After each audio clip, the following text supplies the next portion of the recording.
don't think I ever wanted too much. I didn't need perfection. I didn't need constant attention. I didn't need someone to save me. I just wanted to be cared for. I wanted someone who noticed when I went quiet, someone who checked in without being asked, someone who didn't treat my presence like something optional. But every time I tried to explain that, it sounded like neediness, like I was asking for too much. So I stayed quiet. I accepted less. I told myself I was independent enough to not need reassurance, but deep down that wasn't true. I wasn't asking to be obsessed over. I wasn't asking to be put on a pedestal. I was asking to matter, to feel like my absence would be noticed, like my feelings would be considered, like I didn't have to earn basic care by being easy, understanding, or low maintenance. And every time I didn't get that, I told myself it was fine, that this is just how people are, that expecting care is unrealistic, that I should be grateful for whatever effort showed up, but wanting to be cared for doesn't make you weak. It means you're human. It means you want a connection where effort is mutual and presence isn't forced. And the hardest part is realizing how long you stayed in places where you felt invisible just because you didn't want to seem like you needed too much. I didn't want someone to fix me. I just wanted someone who cared enough to stay aware of me. At some point, wanting to be cared for turns into accepting the bare minimum. You stop asking questions, stop expressing needs, stop pointing out what hurts, because every time you do, it feels like you're asking for too much. So you adjust, you get excited over replies that should be normal, you appreciate effort that should be consistent, you thank people for things they do effortlessly if they truly cared, and you tell yourself this is just how love works. But deep down you feel it, the imbalance, the quiet disappointment, the way you're always the one paying attention. You're not asking for grand gestures, you're asking for awareness, to be checked on, to be considered, to feel like your emotions aren't an inconvenience, but instead you keep shrinking your expectations to fit what people are willing to give. You call it being low maintenance, being understanding, being independent, when really you're just afraid that if you ask for more, you'll lose what little you have. And that's the part that hurts, because you don't want more love, you just want the love that's already there to show up consistently. You don't want to beg for care, you want it to be natural. And the longer you settle, the more you start questioning yourself. Am I too sensitive? Am I needy? Am I wrong for wanting this? But wanting to be cared for was never the problem. Staying where you're barely noticed is. Pretending you don't need care slowly disconnects you from yourself. You start ignoring your own feelings before anyone else can. You tell yourself you're fine even when you're not. You swallow disappointment and call it maturity, because admitting you want care feels risky. It feels like giving someone power to decide whether you're too much, so you choose silence instead. You become the easy one, the understanding one, the one who doesn't ask for reassurance or consistency or emotional presence. And people like that version of you because it asks for nothing, but inside something starts to dull. You feel lonely even when you're not alone. You feel unseen even when someone's there. You start questioning whether your needs are even valid anymore. That's when you know you've gone too far. Not by wanting care, but by convincing yourself you don't deserve it. You weren't meant to love people from a distance. You weren't meant to be strong at the cost of being felt. Care isn't weakness. Wanting it isn't dependency. It's connection. And the moment you deny yourself that truth, you don't just lose it from others, you lose it from yourself. There's a moment where it finally hits you. You've been caring for everyone else while no one was really caring for you. You remember how often you checked in, how often you noticed shifts in tone, how often you adjusted yourself to make things easier for others, and then you look back and realize how rarely anyone did that for you. No one asked if you were okay when you went quiet. No one noticed when your energy changed. No one slowed down enough to really see you. And that realization hurts in a quiet, heavy way, because you weren't asking for perfection. You weren't asking to be prioritized above everything. You were asking for reciprocity. To feel like your presence mattered as much as you made theirs matter. That's when the exhaustion sets in. Not physical tiredness, ambrosios, emotional fatigue. The kind that comes from always being the one who cares first, who understands more, who gives grace even when it costs you. You start wondering how you became so good at holding space for people who never learned how to hold it for you. And the truth is uncomfortable. You taught them it was okay to lean on you without leaning back, to receive care without returning it, not because you wanted imbalance, but because you didn't want to feel abandoned. And realizing that is both painful and clarifying, because it shows you something important. You weren't asking for too much, you were just asking it from the wrong people. That realization changes how you choose people. You stop being impressed by words. You stop getting attached to potential. You stop mistaking attention for care, because now you know the difference. Care looks like consistency. It looks like remembering. It looks like showing up even when it's not convenient. So you start paying attention to who checks in without being prompted, who notices when you're off, who doesn't make you explain why you need what you need. And at first that makes your circle smaller. You walk away from people you once would have stayed for. You stop overextending. You stop being the only one holding things together.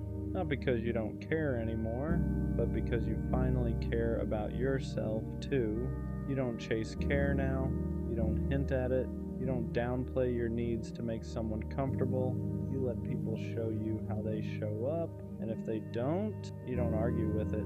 You don't try to teach them how to care. You accept the information and move accordingly, because wanting to be cared for isn't a flaw, it's a boundary. And the moment you start honoring it, you realize something important. You'd rather be alone than be surrounded and still feel unseen. Choosing yourself feels lonely at first, not because you made the wrong choice, but because you stopped filling the silence with people who never really saw you. You notice the absence quickly, the lack of constant conversation, the quiet that comes when you're no longer overgiving just to stay connected.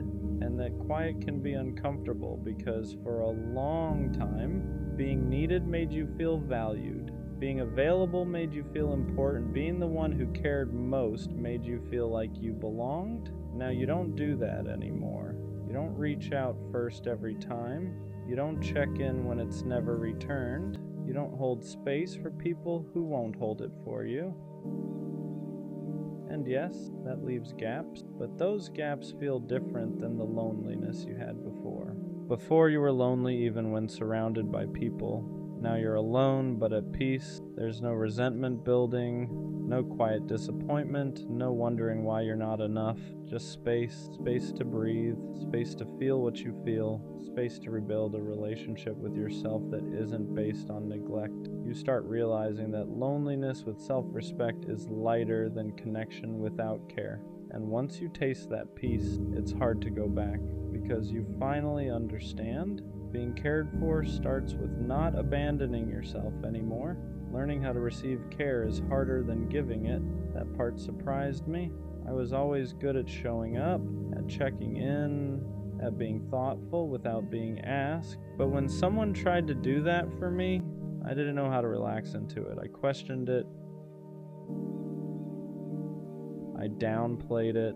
I felt uncomfortable being the one who was noticed, because for so long, care felt conditional, like something you earned by being useful, easy, understanding. So when someone offers it freely, without you proving anything, your first instinct is to brace yourself. You wait for it to disappear, you look for the catch, you assume it won't last, and that's not because you don't want care, it's because you're not used to it being consistent. You're used to being the giver, the supporter, the one who adapts. So receiving feels vulnerable in a way giving never did. It means letting someone see you without performing, letting yourself need without apologizing, letting care exist without questioning your worthiness of it. That takes unlearning. It takes time to believe that you don't have to exhaust yourself to deserve tenderness. And I'm still learning that, still reminding myself that care doesn't have to be chased, earned, or negotiated. Sometimes it's just there, and allowing it in is the bravest thing you can do after spending so long surviving without it. At some point, you stop asking why people don't care. You stop replaying conversations, stop analyzing tone, stop wondering what you could have done differently, because that question only keeps you stuck chasing explanations instead of truth. So you ask a different question: who actually shows up for me? Not who says they care, not who means well, not who shows interest when it's easy, but who checks in consistently, who notices when you're quiet, who doesn't disappear when you need space or reassurance or time. And the answer is usually smaller than you expect: fewer people, less noise, more clarity. That realization hurts, but it also simplifies everything. You stop pouring into people who only take. You stop investing in connections that leave you feeling unseen. You don't make announcements, you don't explain your shift, you just move differently. You protect your energy. You reserve your care for those who return it naturally. And slowly you stop feeling desperate to be noticed, because you're no longer surrounding yourself with people who make you feel invisible. Care stops being something you beg for and starts being something you recognize. And that's when you finally understand being cared for isn't about convincing people to treat you better. It's about choosing the ones who already do. Wanting to be cared for doesn't make you needy. It makes you honest. Needy is asking someone to fill a void they didn't create. Needy is expecting one person to carry everything for you. But wanting care, that's wanting reciprocity. That's wanting your effort to be met, your presence to be valued, your emotions to be considered. You're not asking someone to revolve their life around you. You're asking them to see you. And somewhere along the way, you were taught that asking for that was too much. So you minimized yourself. You softened your needs. You told yourself independence meant not needing anything from anyone. But that wasn't strength. That was self-denial, because even the strongest people need to feel cared for sometimes, need to feel noticed, need to feel like their existence matters to someone else. You don't want care because you can't survive without it. You want it because connection is part of being human. And the moment you stop shaming yourself for wanting that, everything changes. You stop apologizing for your needs. You stop pretending you're okay with being overlooked. You stop accepting crumbs just to feel included. You realize something important. You're not asking for too much. You're asking the wrong people. At the end of all this, I realized something simple. Wanting to be cared for is not something I negotiate anymore. I'm done explaining why it matters, done justifying why I feel hurt, done shrinking my needs so someone else can stay comfortable. Care is not a bonus, it's not extra, it's not something you earn by being quiet, easy, or low maintenance. It's the baseline. If someone doesn't notice me, doesn't check in, doesn't consider how their actions affect me, then they don't get access to me. Not out of bitterness, not out of anger, out of self-respect. I spent too long convincing myself that wanting care made me weak, too long accepting half presence and calling it connection, too long staying where I felt invisible, just to avoid being alone. I'm not doing that anymore. I don't need to be chased. I don't need to be obsessed over. I just need to be considered. And if someone can't do that naturally, without me begging, hinting, or explaining, then they're not my person. Because the right people won't make you feel guilty for wanting to matter. They won't make care feel conditional. They won't make you question whether you're asking for too much. They'll just show up. And until that happens, I'd rather stand alone with my needs intact than sit beside someone who makes me feel unseen. I didn't want too much. I just wanted to be cared for. And now I care enough about myself to never accept less again. sometimes I don't question if I love people. I question if I'm loved the same way back. Not liked, not wanted when it's convenient, actually loved. The kind of love that chooses you even when it's inconvenient. Because attention is easy to get. Replies are easy, compliments are easy. Late night, I miss you texts are easy. But consistency is rare. And sometimes I sit there wondering, do they love me? Or do they just like how I make them feel? I show up fully, I remember details, I check in, I move intentionally. So when effort feels uneven, it doesn't make me angry. It makes me question everything. Am I asking for too much, or am I just asking the wrong person? You can be surrounded by people and still feel unloved, because love isn't about volume.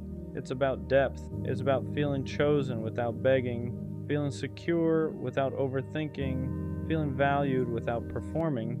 And when you don't feel that, you start shrinking. Sometimes the scariest thought isn't, what if they leave? It's, what if they're here but they don't love me deeply? Because half love is confusing. It keeps you around, it keeps you hopeful, but it never fully reassures you. And that's exhausting. I think a lot of us don't need more love. We need clearer love. Love that says what it means. Love that acts how it speaks. Love that doesn't leave room for constant doubt, because if I have to guess, it doesn't feel safe. And maybe the real shift isn't asking, am I loved? So I do, okay. Maybe it's asking, do I feel loved? Because love can exist, but if you don't feel it consistently, it won't heal you. It'll just confuse you. I don't want intense love. I don't want dramatic love. I want steady love. The kind that doesn't disappear when things get heavy. The kind that doesn't go quiet when reassurance is needed. The kind that doesn't make me earn my place. If I'm loved, I shouldn't have to decode it. I shouldn't have to overanalyze it. I shouldn't have to convince myself of it. Love shouldn't feel like a debate. It should feel like certainty. So am I loved? Maybe the better question is, am I staying in spaces where I consistently feel valued? Because real love doesn't make you question your worth. It reinforces it, and if I ever have to constantly wonder whether I'm loved, that might be my answer. Sometimes the question isn't, will I be loved? It's quieter than that. It's, is there something about me that makes love harder? Because when people keep leaving, or hesitating, or choosing someone else, you start internalizing it. You start wondering if maybe you're too intense, too emotional, too independent, too complicated, or maybe not enough of something, and no one ever says it directly. They just drift, they just lose interest, they just aren't ready, and you're left holding the pattern. So you sit there thinking, if I was easier to love, would they have stayed? Maybe you're not hard to love. Maybe you're just hard to manipulate, hard to breadcrumb, hard to keep around without effort, hard to confuse. And to the wrong people, that feels inconvenient. You ask questions. You want clarity. You don't pretend you're okay with half effort. That doesn't make you difficult. It makes you aware. And you keep encountering people who aren't ready for depth. Your standards start to feel like flaws. You start thinking, maybe if I needed less, maybe if I expected less, maybe if I was more chill, they would have stayed. But staying isn't the goal. Staying right is. And being easy to love often just means being easy to neglect. You're not hard to love. You're just not built for temporary. When rejection repeats itself, you stop seeing it as coincidence. You start seeing it as confirmation. Confirmation that maybe you're too much, too sensitive, too deep, too intense for people to handle long term. So you adjust, you soften your reactions, you downplay your needs, you act less invested than you actually are, because maybe if you seem lighter, less emotional, less attached, they won't leave. But here's what really happens. You slowly disconnect from yourself. You become quieter in relationships, less expressive, less honest about what you want. And when someone still walks away, it hurts even more, because now it feels like even the edited version of you wasn't enough. That's when the question gets louder. If even my smaller version isn't chosen, what does that say about me? But maybe it doesn't say anything about you. Maybe it says something about who you've been choosing. There's a difference between being hard to love and being hard to access. Hard to love sounds like a flaw, like you're difficult, complicated, too much work. Hard to access is different. It means not everyone gets the deepest parts of you. It means you don't open up instantly. It means your vulnerability isn't handed out casually. And that's not a weakness, that's discernment. You don't let just anyone in anymore. You don't overshare with people who haven't earned trust. You don't attach quickly just because there's chemistry. To someone who wants easy, that feels frustrating. To someone who wants depth, that feels rare. You're not hard to love, you're just not available for surface level connection. And the wrong people will always call that too much, but the right person, they'll call it intentional. Maybe the real issue was never that you're hard to love. Maybe you've been loving people who don't know how to love deeply. There's a difference. Some people like the idea of you, your attention, your softness, the way you show up for them. But when it's time to reciprocate, they struggle, not because you're asking for too much, but because they don't have that depth to give. And instead of admitting that, it's easier for them to label you. Too intense, too emotional, too serious. But wanting clarity isn't intense, wanting effort isn't emotional, wanting something real isn't serious, it's healthy. You're not hard to love, you're hard to half love, and that's where the tension comes from. Because people who operate casually feel pressure around someone who operates intentionally, but pressure isn't the same as incompatibility. It's just misalignment. When you're repeatedly misunderstood, you start questioning your depth. You start wondering if you feel too much, if you expect too much, if you interpret things too deeply. Because when people keep saying, it's not that serious, or you're overthinking, you begin to shrink your instincts, you second guess your reactions, you silence your intuition, you tell yourself to calm down even when something feels off. But here's the truth. Depth feels dramatic to people who live on the surface. Emotional awareness feels intense to people who avoid vulnerability. Your ability to feel deeply is not a flaw, it's a capacity. And just because someone doesn't meet you there doesn't mean you're too much. It just means they don't swim that far. You're not hard to love. You're just not built for shallow connections. And that's not something you should dilute. At some point, the question changes. It stops being, am I hard to love? And starts being, are they capable of loving me properly? That shift is everything, because instead of dissecting yourself, you start observing them. Can they communicate clearly? Can they handle vulnerability? Can they stay consistent when things get real? Or do they pull away the moment depth shows up? You stop assuming you're the problem. You start noticing patterns. Some people love casually, some people love conditionally. Some people love only when it's convenient. And if you love intentionally, those dynamics will always clash. You're not hard to love. You're just not compatible with people who aren't emotionally available. And once you realize that, you stop shrinking, you stop softening your standards, you stop apologizing for wanting clarity. Because love isn't supposed to feel like convincing someone, it's supposed to feel mutual. What if being hard to love actually means you're built for something rare? Rare love isn't rushed, it isn't casual, it isn't convenient, it's intentional. And intentional love requires emotional maturity, self-awareness, consistency. Not everyone has that. So when someone meets you and realizes they can't show up fully, it's easier for them to say you're too much than admit they're not ready. Rare things aren't accessible to everyone. Depth isn't for everyone. Loyalty isn't for everyone. Emotional honesty isn't for everyone. You're not hard to love, you're selective. And selective love filters out people who only wanted access, not responsibility. You don't need someone who loves lightly. You need someone who loves intentionally. And that kind of love is never going to come from everyone anyway. At some point, you stop fearing the label. You stop trying to prove you're easy.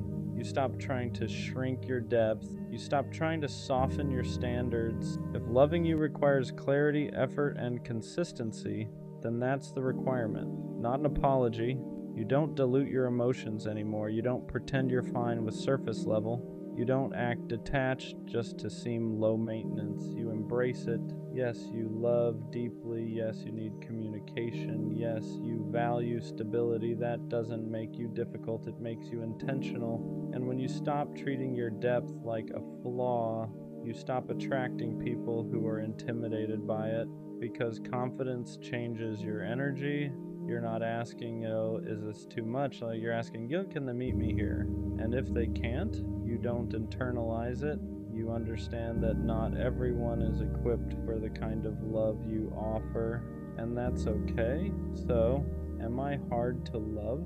No, I'm just not easy to half love. I don't do confusion. I don't thrive on inconsistency. I don't mistake potential for commitment anymore. If loving me requires effort, that's because I give effort. If loving me requires honesty, that's because I offer honesty. If loving me requires depth, that's because I refuse to stay shallow. I used to think I needed to soften, to be less emotional, less aware, less intense, but the right love won't ask me to shrink. It won't call my standards too much. It won't label my needs as dramatic. It won't feel overwhelmed by my depth. It will meet it. So no, I'm not hard to love. I'm just built for someone who loves intentionally, someone who doesn't hesitate, someone who doesn't compare, someone who doesn't need convincing. And until that shows up, I'm not a problem to fix. I'm just not available for less. And that's not being hard to love. That's knowing exactly how I deserve to be loved. I don't ask for much. I don't need constant reassurance. I don't need public displays. I don't need dramatic promises, but sometimes I catch myself wondering, do you even love me? Or do you just love the role I play in your life? Because there's a difference. Loving someone means you care about their heart. Liking what they do for you means you care about their presence, and those are not the same thing. I'm the easy one to love. I don't argue much. I don't complain often. Try to understand before reacting. I adjust. I compromise. I give space when needed. And sometimes I wonder if that's the problem, because when you're low maintenance, people forget maintenance is still required. Love isn't just staying, it's how you stay.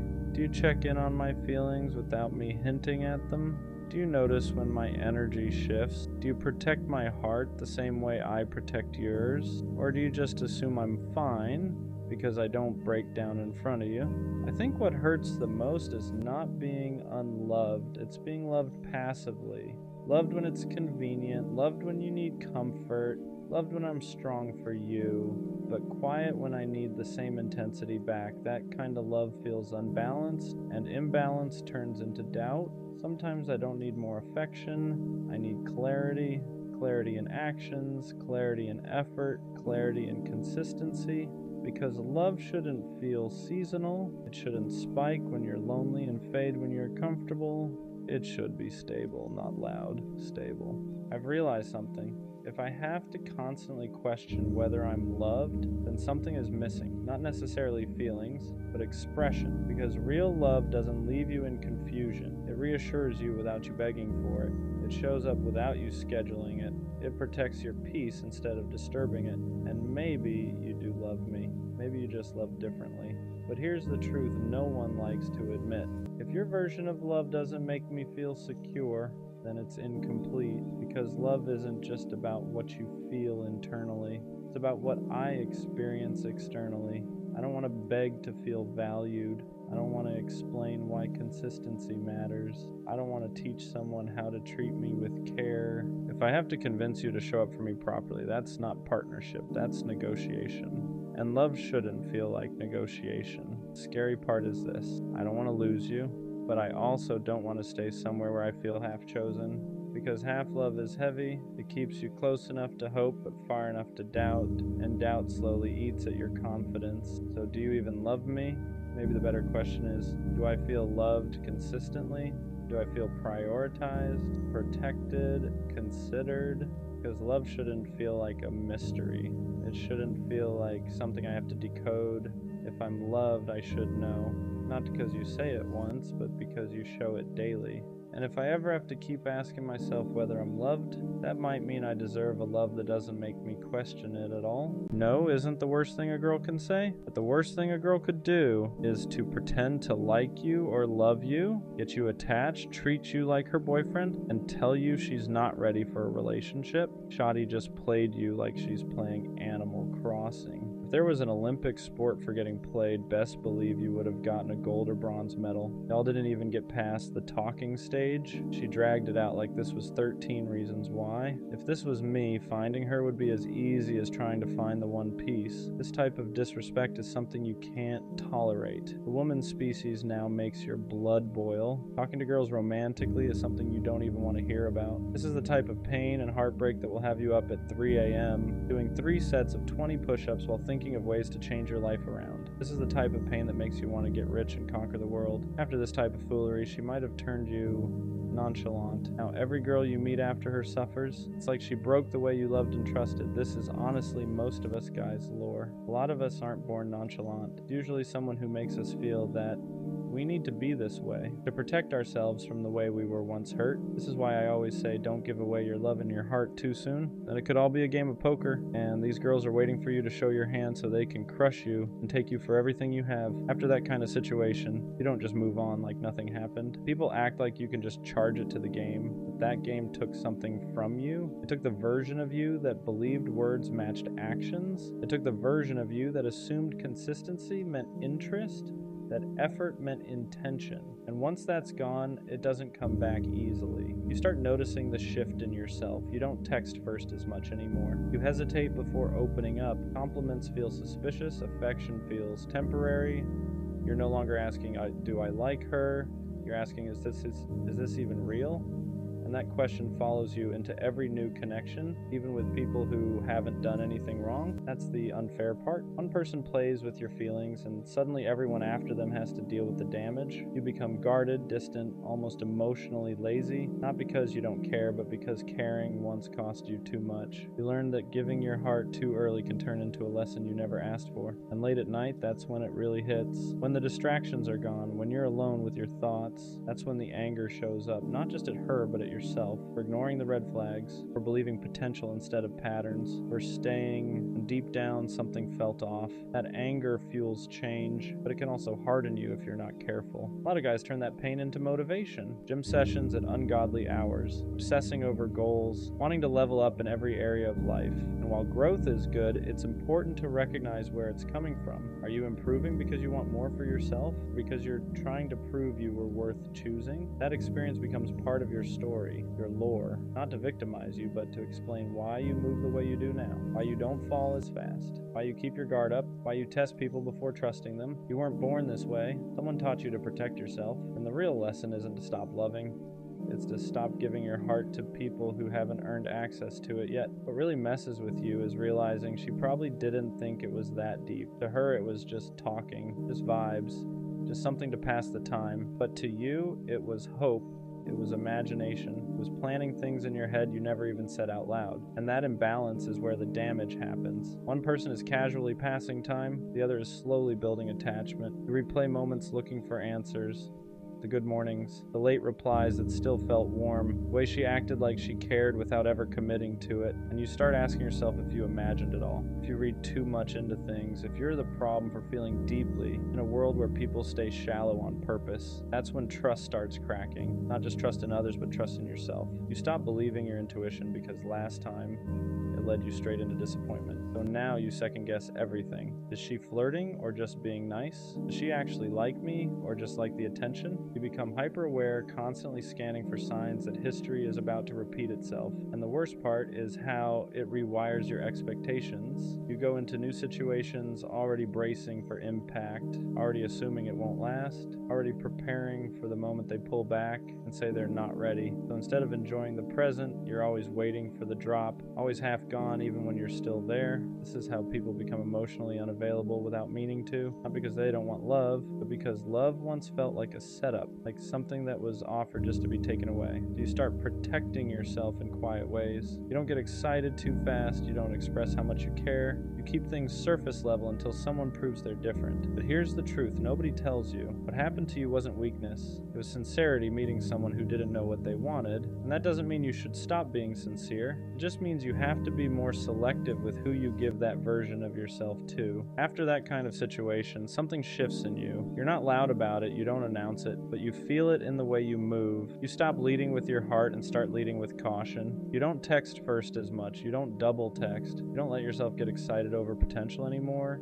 You tell yourself it's maturity, but deep down, it's fear wearing a calmer face. You start believing that caring less is safer, that being detached is smarter, that if you never let anyone get too close, they can't pull the rug from under you again. So you keep people at arm's length, you flirt without intention, you talk without expectation, you convince yourself this is control, but really it's armor. And sometimes you miss the old you, the version of you that loved freely, that didn't overthink every reply, that didn't feel embarrassed for being excited about someone. You miss how deeply you used to feel before it backfired. You don't know how to go back without risking the same pain again. That's how one situation can bleed into every future one. You start punishing people who haven't done anything wrong yet, not intentionally but subconsciously. You assume they'll leave, assume they'll switch up, assume they'll say they're not ready once you get attached, so you stay one step ahead emotionally, just in case. And the scary part is how normalized this becomes. People praise you for being nonchalant, for not caring too much, for being unbothered. They don't see the nights you still replay things in your head. They don't see how guarded you've become. They don't see how badly you still want something real, even though you act like you don't. But here's the part you need to hear. Becoming colder isn't healing, it's surviving. And survival is not the same as growth. You didn't lose because you cared. You lost because you cared about someone who wasn't capable of matching it. One day, someone will come into your life and your walls will confuse them. They'll feel the distance, they'll wonder why you hesitate, and you'll have to decide whether you're going to keep letting the past decide how you love, or whether you're ready to risk feeling again, this time with someone who actually means it. Here's the truth, nobody really prepares you for. The hardest part isn't getting played. What happens after, when you meet someone new who actually treats you right, and you don't know how to receive it? Their consistency feels suspicious. Their interest feels too good to be true. When they text back fast, instead of feeling secure, your mind starts asking, what's the catch? Because your brain remembers patterns, remembers how attention turned into attachment, and attachment turned into disappointment. So now every good thing feels temporary. You don't relax into love anymore, you brace for impact. You're always waiting for the switch up, the moment they pull away, the moment they say they're not ready, the moment you realize you were just another phase to them. And it's exhausting, because part of you wants to love again the way you used to. Fully, honestly, without holding back. But another part of you is screaming not to, telling you that being vulnerable is dangerous, that letting someone see you is how you get hurt, so you stay halfway in, halfway out. Enough to not be alone, but not enough to be devastated again. That's why you start confusing peace with boredom. Healthy love feels quiet compared to chaos. There's no guessing games, no mixed signals, no emotional roller coaster. And because you got used to inconsistency, stability feels unfamiliar, almost wrong. You catch yourself thinking, why isn't this hurting? Why am I not anxious? And that's when you realize how much damage was done. But healing doesn't mean you'll never be cautious again. It means learning when caution is protecting you, and when it's sabotaging something good. It means unlearning the belief that love has to hurt to be real. It means reminding yourself that not everyone is playing a game, even if someone once did. You're not broken for being guarded, you're human. You adapted. Don't let one person's inability to love you properly rewrite who you are at your core, because the version of you that loved deeply wasn't weak. That version was brave, and one day when it's safe again, you'll recognize that feeling, and you'll know it's finally real. What nobody tells you is that after being hurt like that, you don't become heartless overnight. You become careful. You start analyzing everything, tone, timing, energy. You replay conversations in your head, not because you're obsessed, but because you're trying to protect yourself from ever feeling that stupid again. You promise yourself you'll never miss the signs next time. So when someone new comes around, you don't jump in. You test the waters. You pull back just to see if they'll step forward. You stop texting first, not because you don't care, but because you're scared of caring more again. You don't want to be the only one invested. You don't want to be the one waiting ever again. And sometimes that defense mechanism costs you something real. person in front of you isn't the one who hurt you. They're not playing games. They're not keeping you around for attention. They're just trying to get to know you, but your heart doesn't know the difference yet. It's still in survival mode. You might even catch yourself pushing them away emotionally, acting distant, acting unbothered, acting like you don't care as much as you actually do, because caring openly once led to pain, and you don't want to relive that lesson. You tell yourself you're just being smart now, more mature, more controlled. Deep down, there's a part of you that misses loving without fear, and that's the conflict. You want connection, but you don't want to bleed for it. You want intimacy, but only if it doesn't cost you your peace. So you move slow, you keep walls up, you tell yourself if it's meant to be, they'll stay. And if they leave, at least you didn't give them everything. Just know this. Healing isn't about rushing back into who you were before. It's about choosing who you want to be now. Someone wiser, someone more aware, but still open, still capable of real love. Because the goal was never to become cold, it was to stop giving your warmth to people who couldn't handle it. Here's the truth. Most people never say out loud. Becoming guarded doesn't mean you lost your ability to love. It means you finally learned your worth. There's a difference. You didn't harden because you're bitter. You hardened because you had to survive something that broke you when you were genuine. You remember how freely you used to give, how you didn't hesitate, how you showed up with your whole chest. No hesitation, no backup plan. You didn't measure effort, you didn't keep score, you just loved. And when that got taken advantage of, it didn't just hurt your heart, it shook your identity, it made you question if being that open was a mistake. So now you hesitate, you don't open up right away, you don't trauma dump, you don't promise things too early. You don't let people know how deeply you feel until they've proven they're safe. And that's not weakness, that's discernment, that's growth. But sometimes people misunderstand that version of you. They call you distant, nonchalant, emotionless. They don't see the emotional discipline it took to become this way. They don't see the nights you had to teach yourself how to let go, how to sit with silence, how to stop chasing explanations that were never coming. And yeah, it gets lonely sometimes because not everyone has the patience to get past your walls.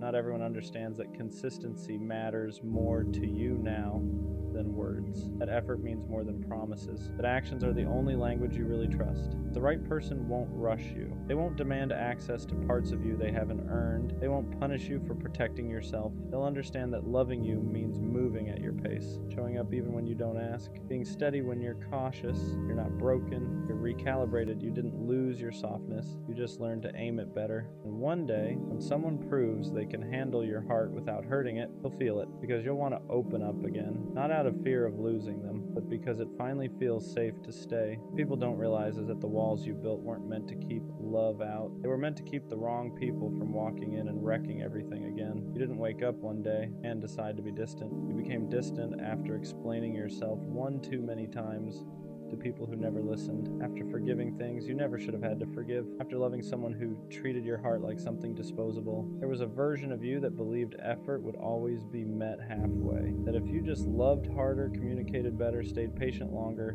things would work out. And when that belief collapsed, it didn't collapse quietly, it shattered, because you weren't just mourning a person, you were mourning the version of yourself that thought love was always safe. So now you watch patterns, you notice energy shifts, you pay attention to how people show up when it's inconvenient, not when it's easy. You don't get attached to potential anymore. You don't romanticize promises. You wait to see if words and actions line up, and if they don't, you detach without explaining yourself the way you used to. Some people call that cold, but it's not. It's clarity. You're tired of giving the benefit of the doubt to people who already showed you who they were. You're tired of staying loyal to people who only kept you around when it benefited them. You're tired of feeling stupid for caring too much, so you stopped overextending. You stopped proving. You stopped begging to be chosen. And yeah, sometimes you miss how deeply you used to feel. Sometimes you miss how excited you got, how hopeful you were.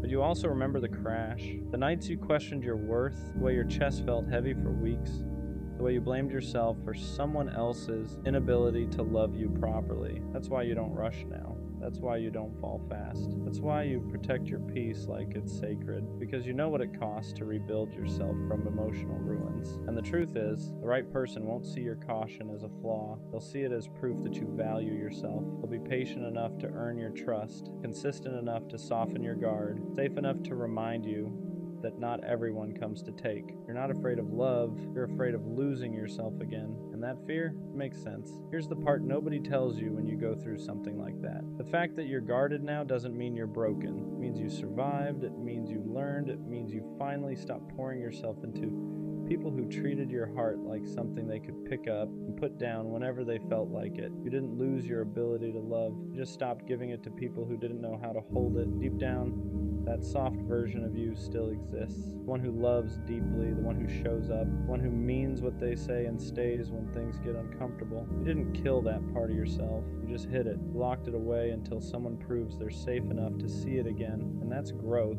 because love isn't about giving everything immediately anymore. It's about watching how someone treats your time, your effort, your vulnerability. It's about noticing if they stay consistent when there's nothing to gain, if they choose you when it's inconvenient, if they respect your boundaries instead of testing how far they can push them. You're not asking for perfection now. You're asking for honesty, for effort that doesn't disappear, for reassurance that doesn't feel forced, for a connection that doesn't make you feel anxious, confused, or small. And the right person won't make you feel like you have to guard yourself forever. They won't rush you. They won't pressure you to open up faster than you're ready. They'll understand why you hesitate, why you question, why you move slower than before, because they won't see your past as baggage. They'll see it as context. One day, someone will come into your life, and instead of triggering your fears, they'll quiet them. Instead of making you overthink, they'll bring peace. Instead of making you feel like you have to protect yourself, they'll make you feel protected. Until then, it's okay to choose yourself. It's okay to walk away faster. It's okay to protect your heart. You're not cold. You're not heartless. You're just done bleeding for people who never planned to stay. And when love comes again, it won't break you, because this time, you know your worth. I knew it wasn't going to last. Not because they said it.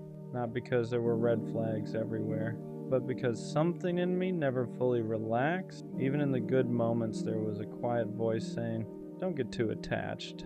I enjoyed it.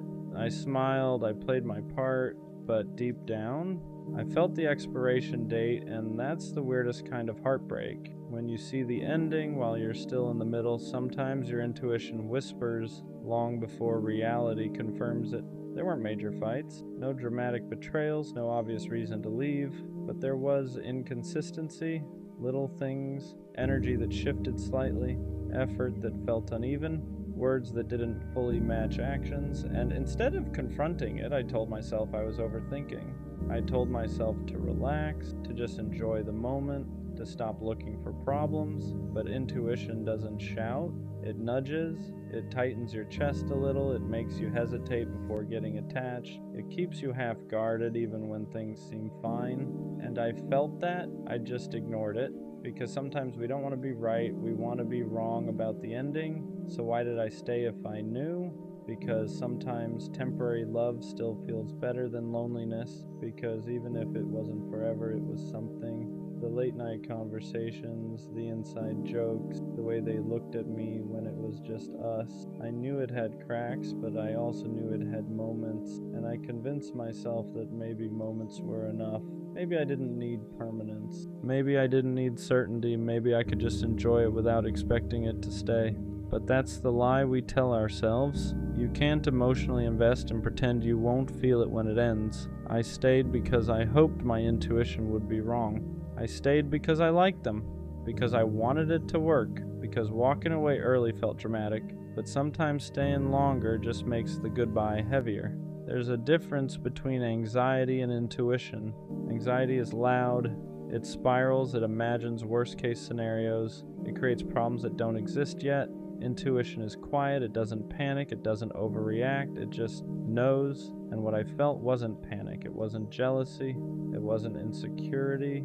It was a steady awareness that something wasn't aligned. I didn't feel chosen, I didn't feel secure, I didn't feel like we were building. I felt like we were passing time, and that's how you know.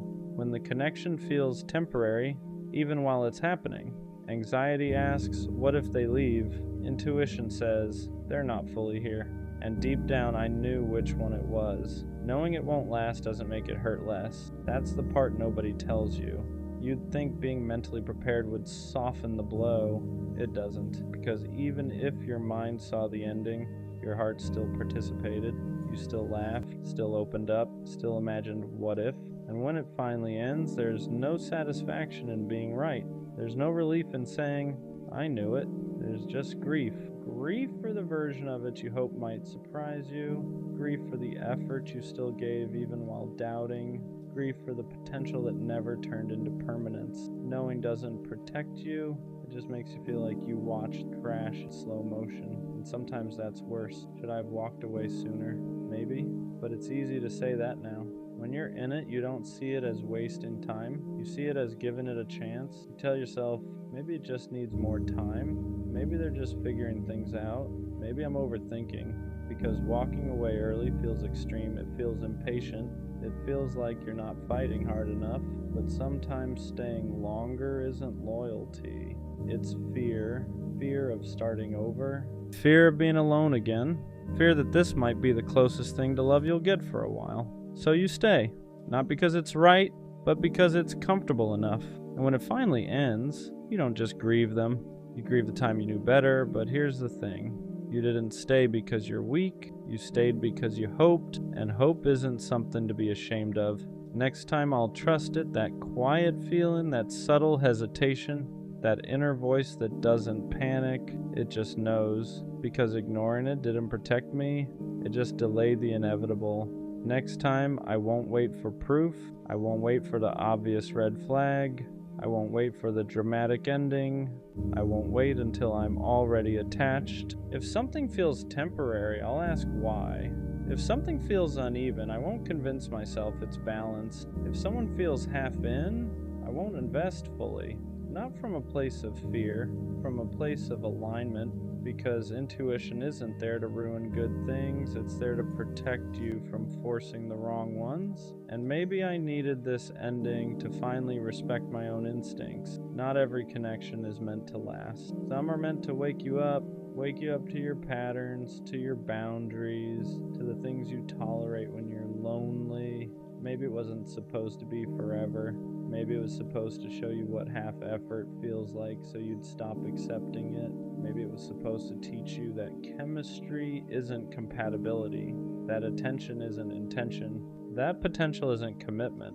Sometimes we meet people who aren't meant to stay. They're meant to reveal. Reveal where you overgive, where you ignore yourself, where you settle for almost, and once you see it, you can't unsee it. So maybe it didn't last because it wasn't designed to build, it was designed to redirect. Endings don't always mean failure, sometimes they mean clarity. We think if something doesn't last forever, it wasn't real, but that's not true. It was real, the feelings were real, the moments were real, it just wasn't permanent. And permanence isn't the only measure of value. Some connections exist to shift you, to sharpen your awareness, to strengthen your boundaries, to remind you what you need and what you'll never accept again. It didn't fail, it finished, and there's a difference. Failure feels like you did something wrong. Finish feels like it served its purpose, and maybe that's what this was. Not a waste, not a mistake, just a chapter that reached its natural end. I used to think knowing it wouldn't last was a weakness, like I was pessimistic, like I was sabotaging it, like I couldn't just enjoy something good. But now I see it differently. That feeling was awareness. I wasn't crazy, I wasn't overthinking, I wasn't insecure. I was aligned enough with myself to recognize misalignment, and that's power, because next time I won't silence it. I won't stay longer than I should just to prove I can make something work. I won't ignore the quiet voice just because the moments feel nice. Knowing it wouldn't last didn't mean I didn't care. It meant I could see clearly, and clarity is growth, so no, it didn't last, but I did. I walked away more aware, more grounded, more in tune with myself, and next time, if it's meant to last, I won't have to convince myself of it. I'll feel that too. I miss who I was before her, not because I don't believe in growth, not because I regret loving her, but because somewhere in the middle of trying to keep us together, I started losing pieces of myself. Before her, I was lighter. I didn't overthink texts. I didn't reread conversations searching for hidden meaning. I didn't question whether I was too much or not enough in the same breath. I moved through life steady, confident in who I was, comfortable in my own routine, secure in my own energy, and then I fell in love. And love is beautiful, but it also exposes you. It exposes your insecurities, your attachment style, your fear of loss. At first, it felt like growth. I was learning to compromise, learning to communicate better, learning to open up emotionally in ways I hadn't before. But slowly, something shifted. I stopped asking what felt right for me and started asking what would keep her happy. I stopped protecting my peace and started protecting the relationship. And there's a difference, because when you constantly adjust to avoid conflict, you don't even realize you're shrinking. You think you're being mature, you think you're being understanding, but sometimes you're just slowly abandoning yourself, and that's what hurts the most. Not that it ended, but that by the time it did, I didn't feel like the same person anymore. Before her, I didn't measure my worth through someone else's mood. If someone was distant, I assumed they needed space, not that I had done something wrong. If someone disagreed with me, I didn't internalize it as rejection, but with her, every shift felt personal, every silence felt loaded, every small argument felt like it could turn into something bigger, and instead of staying grounded, I started adapting, talking softer, holding back opinions, choosing peace over honesty, not because I was scared of her, but because I was scared of losing her. And when you start operating from fear instead of authenticity, you begin to change subtly. You become more careful than confident, more reactive than relaxed, more focused on maintaining connection than maintaining identity. I remember catching myself one day thinking, I wouldn't have reacted like this before. And that realization hit, because love shouldn't erase you. It should expand you. But I wasn't expanding, I was adjusting constantly, and the version of me that used to move freely was slowly becoming calculated, and I missed that freedom. I missed my peace, the kind of peace where I didn't wake up wondering how the day would feel emotionally, the kind where my phone didn't control my mood, the kind where silence wasn't threatening. Before her, I enjoyed my solitude. After her, I feared it, because I had trained myself to associate connection with validation. If we were good, I felt secure. If we were off, I felt unsettled, and that emotional dependency crept in quietly. I didn't notice it happening. I just noticed that when things ended, I felt empty in a way I hadn't before, not just because she was gone, but because I had built so much of my emotional rhythm around her. And that's when I realized I wasn't just grieving her, I was grieving myself, the version of me who didn't need reassurance to feel stable, the version of me who didn't overanalyze tone, the version of me who didn't question his value after every disagreement. That version felt strong, grounded, unshakable, and I want him back. I miss my boundaries. Before her, I knew what I tolerated and what I didn't. I didn't chase inconsistent energy. I didn't excuse disrespect. I didn't overextend myself for someone who wasn't meeting me halfway. But when you love someone, you justify things you normally wouldn't. You call red flags rough patches. You call inconsistency stress. You call emotional distance needing space. And sometimes those things are true, but sometimes they're excuses. And I made a lot of excuses, not because I was blind, but because I was invested. An investment makes you patient, sometimes too patient. By the end, I was tolerating things that the old version of me would have walked away from immediately, and that realization stings because it means I compromised more than I should have. Not just for the relationship, but at the expense of myself. The hardest part about missing who I was before her is admitting that I participated in my own transformation. She didn't force me to shrink. I chose to. I chose to overextend. I chose to overcompensate. I chose to prioritize us over me every time there was tension. And that's a hard truth to sit with, because it would be easier to blame her entirely, but growth doesn't come from blame. It comes from ownership. I let love make me forget myself. And now that it's over, I have to rebuild the parts I neglected, not because loving her was wrong, but because losing myself in the process was. I miss my clarity. Before her, I didn't romanticize potential. If something felt off, I trusted it. If something felt unbalanced, I addressed it. But with her, I kept believing in what it could be. not just what it was. And hope is powerful. It keeps you fighting, it keeps you patient, but it can also keep you stuck. I held on to the version of us that existed in the beginning.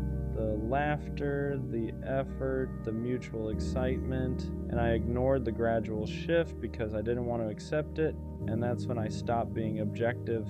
I became attached to the idea of us more than the reality of us, and that's not who I used to be.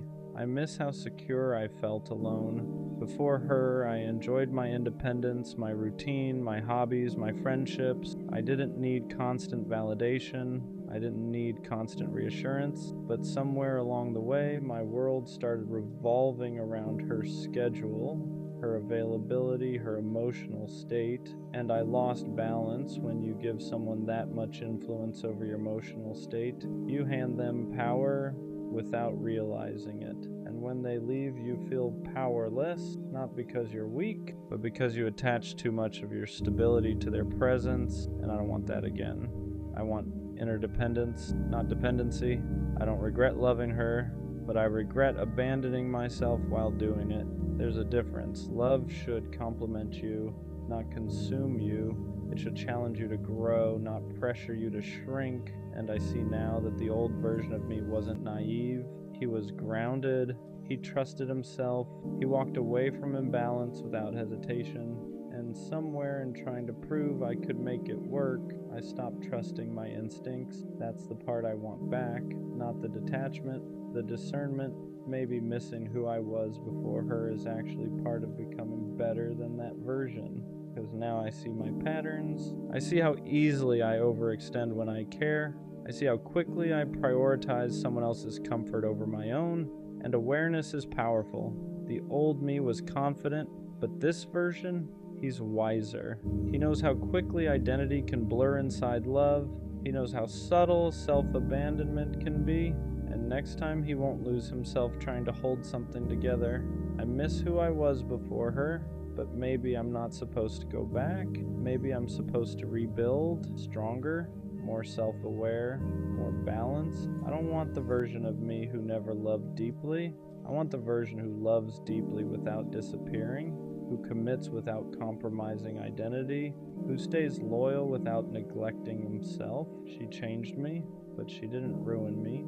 If anything, she exposed where I needed boundaries, where I needed balance, where I needed to remember who I am outside of a relationship, and I will get back to that version, not the one before her, the one after her, but wiser, stronger, and impossible to lose again. I really thought she was different, not in a cliche way, not in that she's not like other girls type of thinking.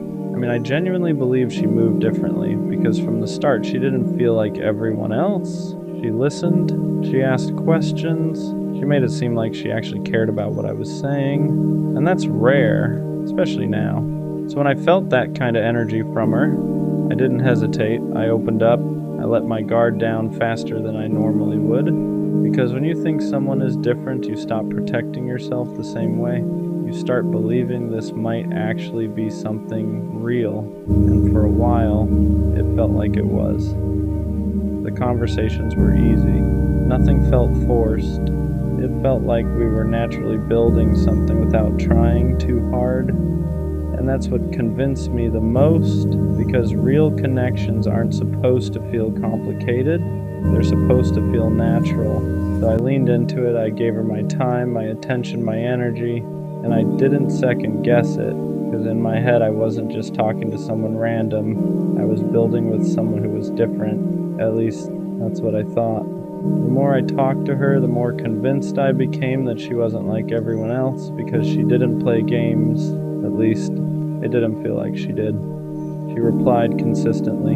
She didn't disappear randomly. She made the effort to keep conversations going. And when you've dealt with enough inconsistency before, that kind of energy stands out. It feels real, so I trusted it. I stopped overthinking things. I stopped questioning her intentions, because when someone shows you consistency, it feels like proof. Proof that they're serious, proof that they're different, proof that this might actually go somewhere. And that's when I started investing more. Not just time, but emotionally. I started letting her see parts of me I don't usually show right away. The way I think, the things I've been through, the way I actually feel about certain things, because I thought she was someone who would understand it, someone who wouldn't take that lightly, and she made it seem like she didn't. She would listen, she would respond in a way that felt genuine. She made it feel like what I was saying actually mattered to her, and that's what pulled me in deeper, because attention is one thing, but understanding, that's different, or at least it's supposed to be. But what I didn't realize at the time was this: just because someone understands you doesn't mean they value you the way you think they do. That realization didn't hit me right away. At first, everything still felt real, because when someone listens to you, understands you, and responds in a way that feels genuine, it's easy to believe they care on a deeper level. And I did. I thought she saw me. Not just the surface version, but the real version. And that's not something I give out easily. For the more she showed that side of herself, the more I leaned in, the more I believed this wasn't temporary. But slowly, things started shifting. Not in a dramatic way, nothing obvious, just small changes. Her replies weren't as consistent. The energy in conversations felt a little different. The effort started feeling slightly uneven.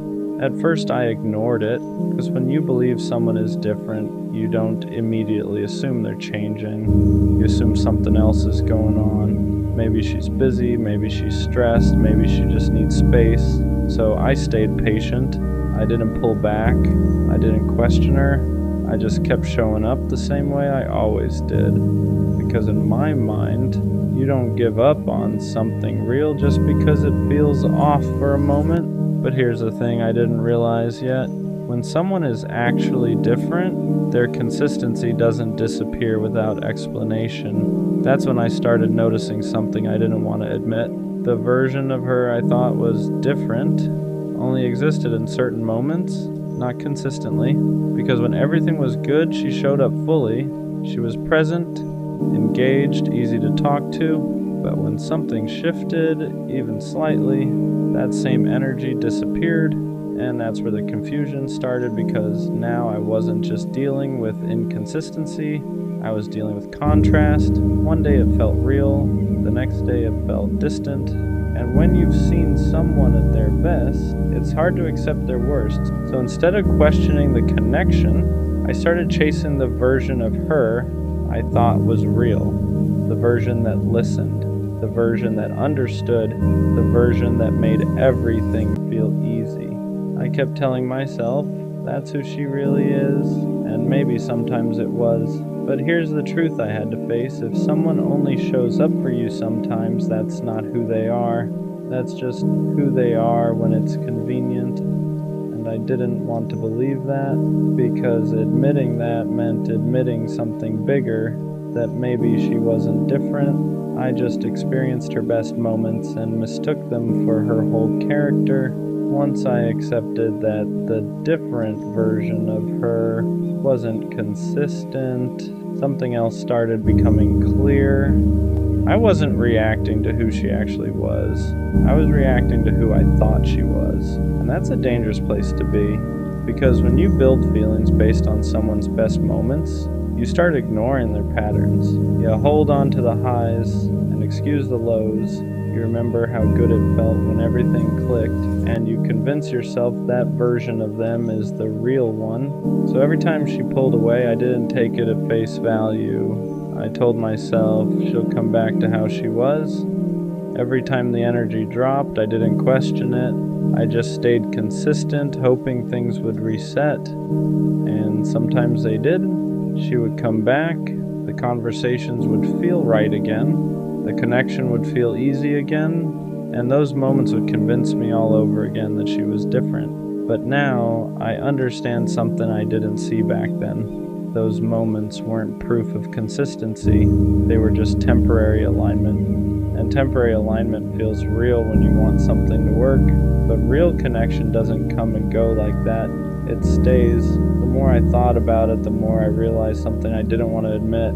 I wasn't in a stable connection. I was in a cycle A cycle of highs and lows that kept resetting my feelings every time things felt good again, because every time she came back with that same energy, the version of her that felt easy, understanding, and real, it made me forget everything that didn't make sense. It made me forget the distance, the inconsistency, the moments where I felt like I was the only one holding it together. And that's how cycles keep you stuck. They give you just enough to stay, but never enough to feel secure. And I confused that with something meaningful. I thought the fact that we could get back to that good place meant something. I thought it meant the connection was strong enough to survive anything. But now I understand something clearly. If something keeps breaking and resetting, it's not strong, it's unstable. And I was calling instability different because I didn't want to accept that it wasn't what I thought it was. At some point, I had to stop focusing on how she was in her best moments and start paying attention to how she showed up consistently, because consistency tells you the truth, not the highlights, not the good days, not the moments where everything feels perfect. Consistency. And when I looked at that honestly, the picture changed. She wasn't always there, she wasn't always present, she wasn't always giving the same energy I was. And that's when it hit me. Someone who is actually different doesn't make you feel unsure about where you stand. They don't make you question their effort. They don't make you feel like you're chasing clarity. They give you that clarity naturally, and I didn't have that. I had moments of clarity mixed with long stretches of confusion, and confusion isn't what different feels like.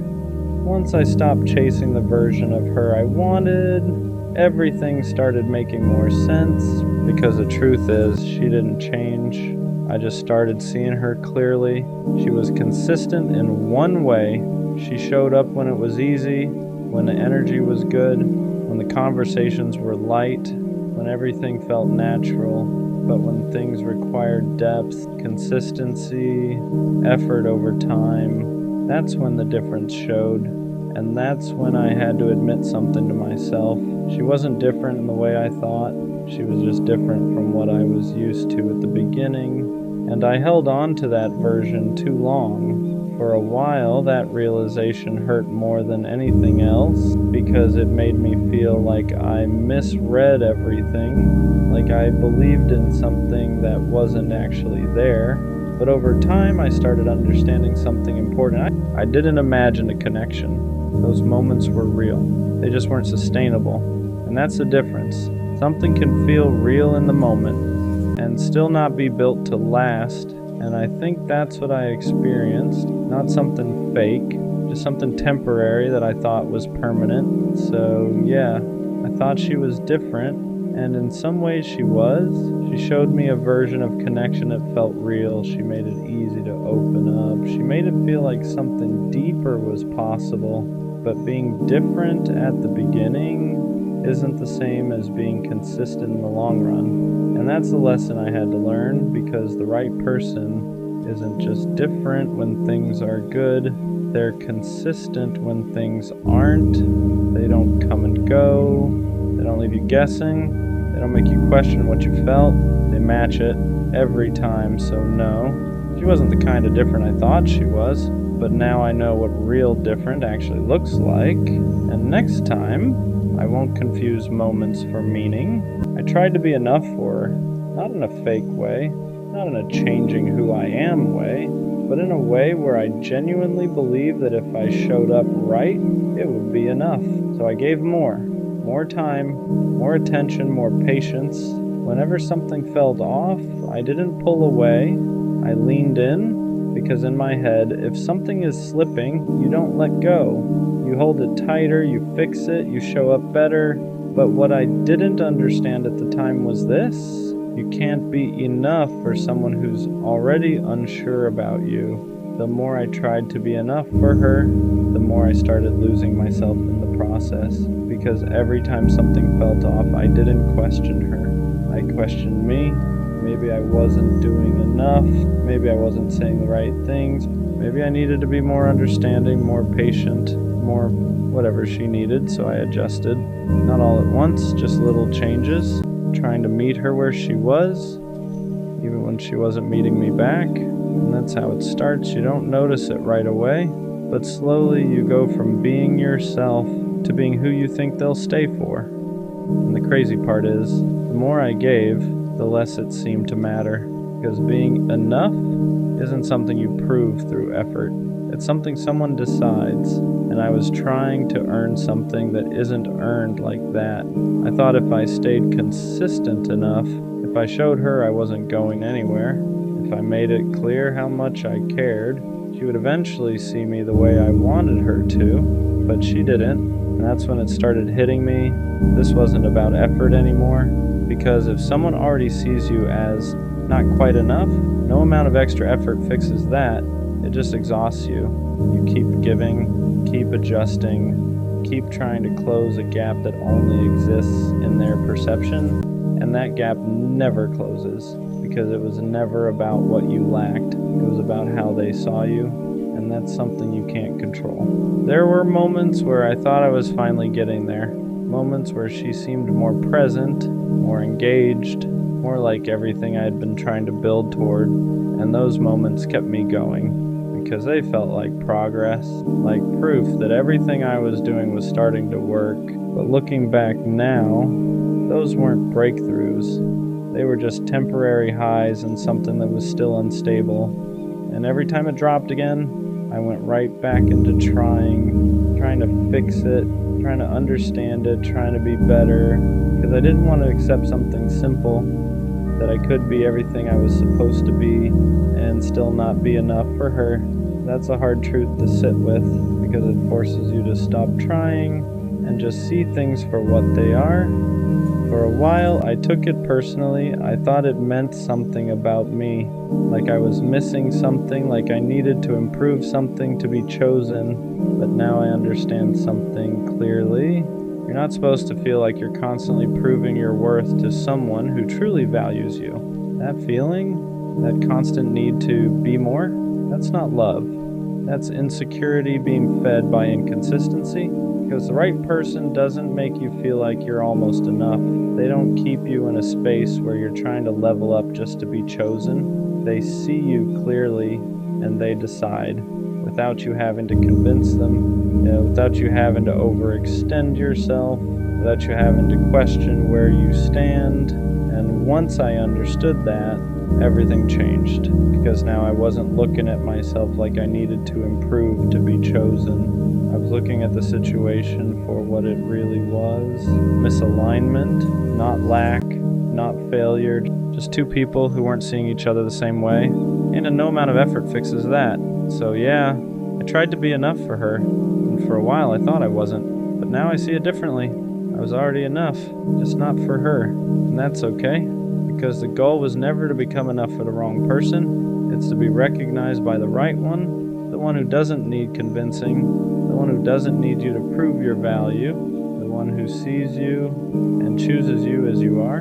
So I'm not trying to be more anymore, I'm just being real and letting the right person recognize it. Don't waste your teenage years obsessing over love. It's easy to fall into that trap. You watch movies, shows, social media, high school sweethearts, perfect relationships, young love that looks magical from the outside, so you start thinking you need that too. Like, if you don't experience love early, you're missing out on something important, so you chase it. You talk to people just to not be alone. You stay in situations that don't feel right just so you can say you're with someone. You keep trying to make things work that clearly aren't working, and slowly, without realizing it, it starts tearing you down. Your confidence drops, your sense of self gets blurry, you stop knowing who you are outside of liking someone or wanting to be liked back. Your mood depends on replies, attention, validation, and that's dangerous at that age. When you're young, you're not supposed to have everything figured out. You're supposed to be discovering who you are, what you like, what you stand for, what kind of person you want to become. But when all your energy goes into chasing relationships, you neglect that part of yourself. You start building your identity around other people instead of building it from within. Here's the uncomfortable truth. Most teenage relationships don't last, not because you did something wrong, not because love isn't real, but because you're both still growing, still changing, still figuring life out. And forcing love before you even know yourself is like trying to build something on an unstable foundation. It cracks every time. If something isn't flowing naturally, stop forcing it. Love isn't supposed to feel like constant stress, chasing, or proving your worth. If it's meant to happen, it won't require you to lose yourself to keep it. And the thing nobody wants to hear? Desperation pushes people away. Confidence attracts them. When you stop hunting for love and start working on yourself, things shift. You become more grounded, more secure, more you. And that's when real connections show up naturally. You still have so much life ahead of you, so much fun to have, so many experiences that don't revolve around relationships. Don't let anxiety over love rob you of your youth.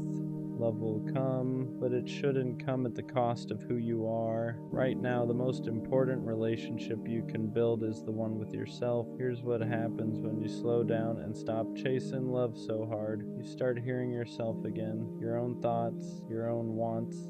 You realize how much noise you were living with, always wondering if someone liked you back, always questioning where you stood, always trying to be enough for someone who barely knew who they were either. When you're young, your heart is open, but your identity is still forming. That's a dangerous mix. You attach quickly because you don't yet have roots in yourself. So when something ends, it doesn't just hurt, it shakes your entire sense of worth. You don't just lose a person, you lose who you thought you were with them. That's why breakups feel world-ending at that age. Not because the love was deeper, but because you were still becoming you. And every time something falls apart, you start questioning yourself instead of realizing it was just part of growth. When you step back from chasing relationships, you give yourself room to breathe.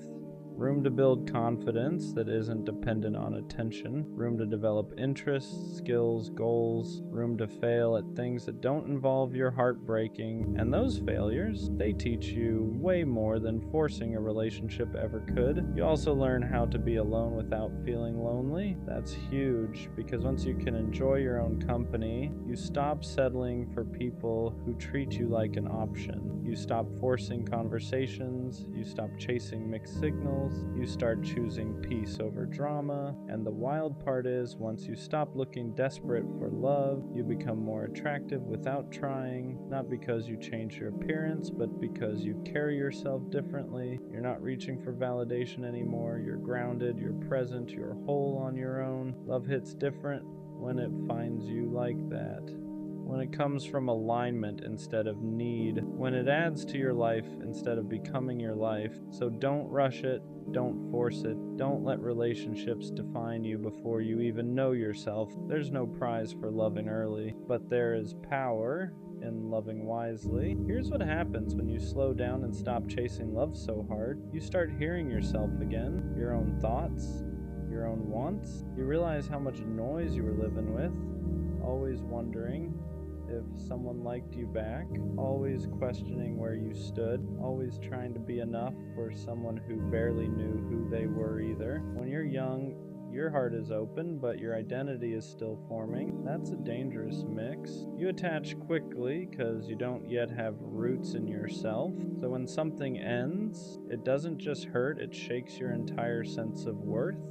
You don't just lose a person, you lose who you thought you were with them. That's why breakups feel world-ending at that age. Not because the love was deeper, but because you were still becoming you. And every time something falls apart, you start questioning yourself instead of realizing it was just part of growth. When you step back from chasing relationships, you give yourself room to breathe, room to build confidence that isn't dependent on attention, room to develop interests, skills, goals, struggles, room to fail at things that don't involve your heart breaking, and those failures, they teach you way more than forcing a relationship ever could. You also learn how to be alone without feeling lonely. That's huge, because once you can enjoy your own company, you stop settling for people who treat you like an option, you stop forcing conversations, you stop chasing mixed signals, you start choosing peace over drama. And the wild part is, once you stop looking desperate for love, you become more attractive without trying, not because you changed your appearance, but because you carry yourself differently. You're not reaching for validation anymore. You're grounded, you're present, you're whole on your own.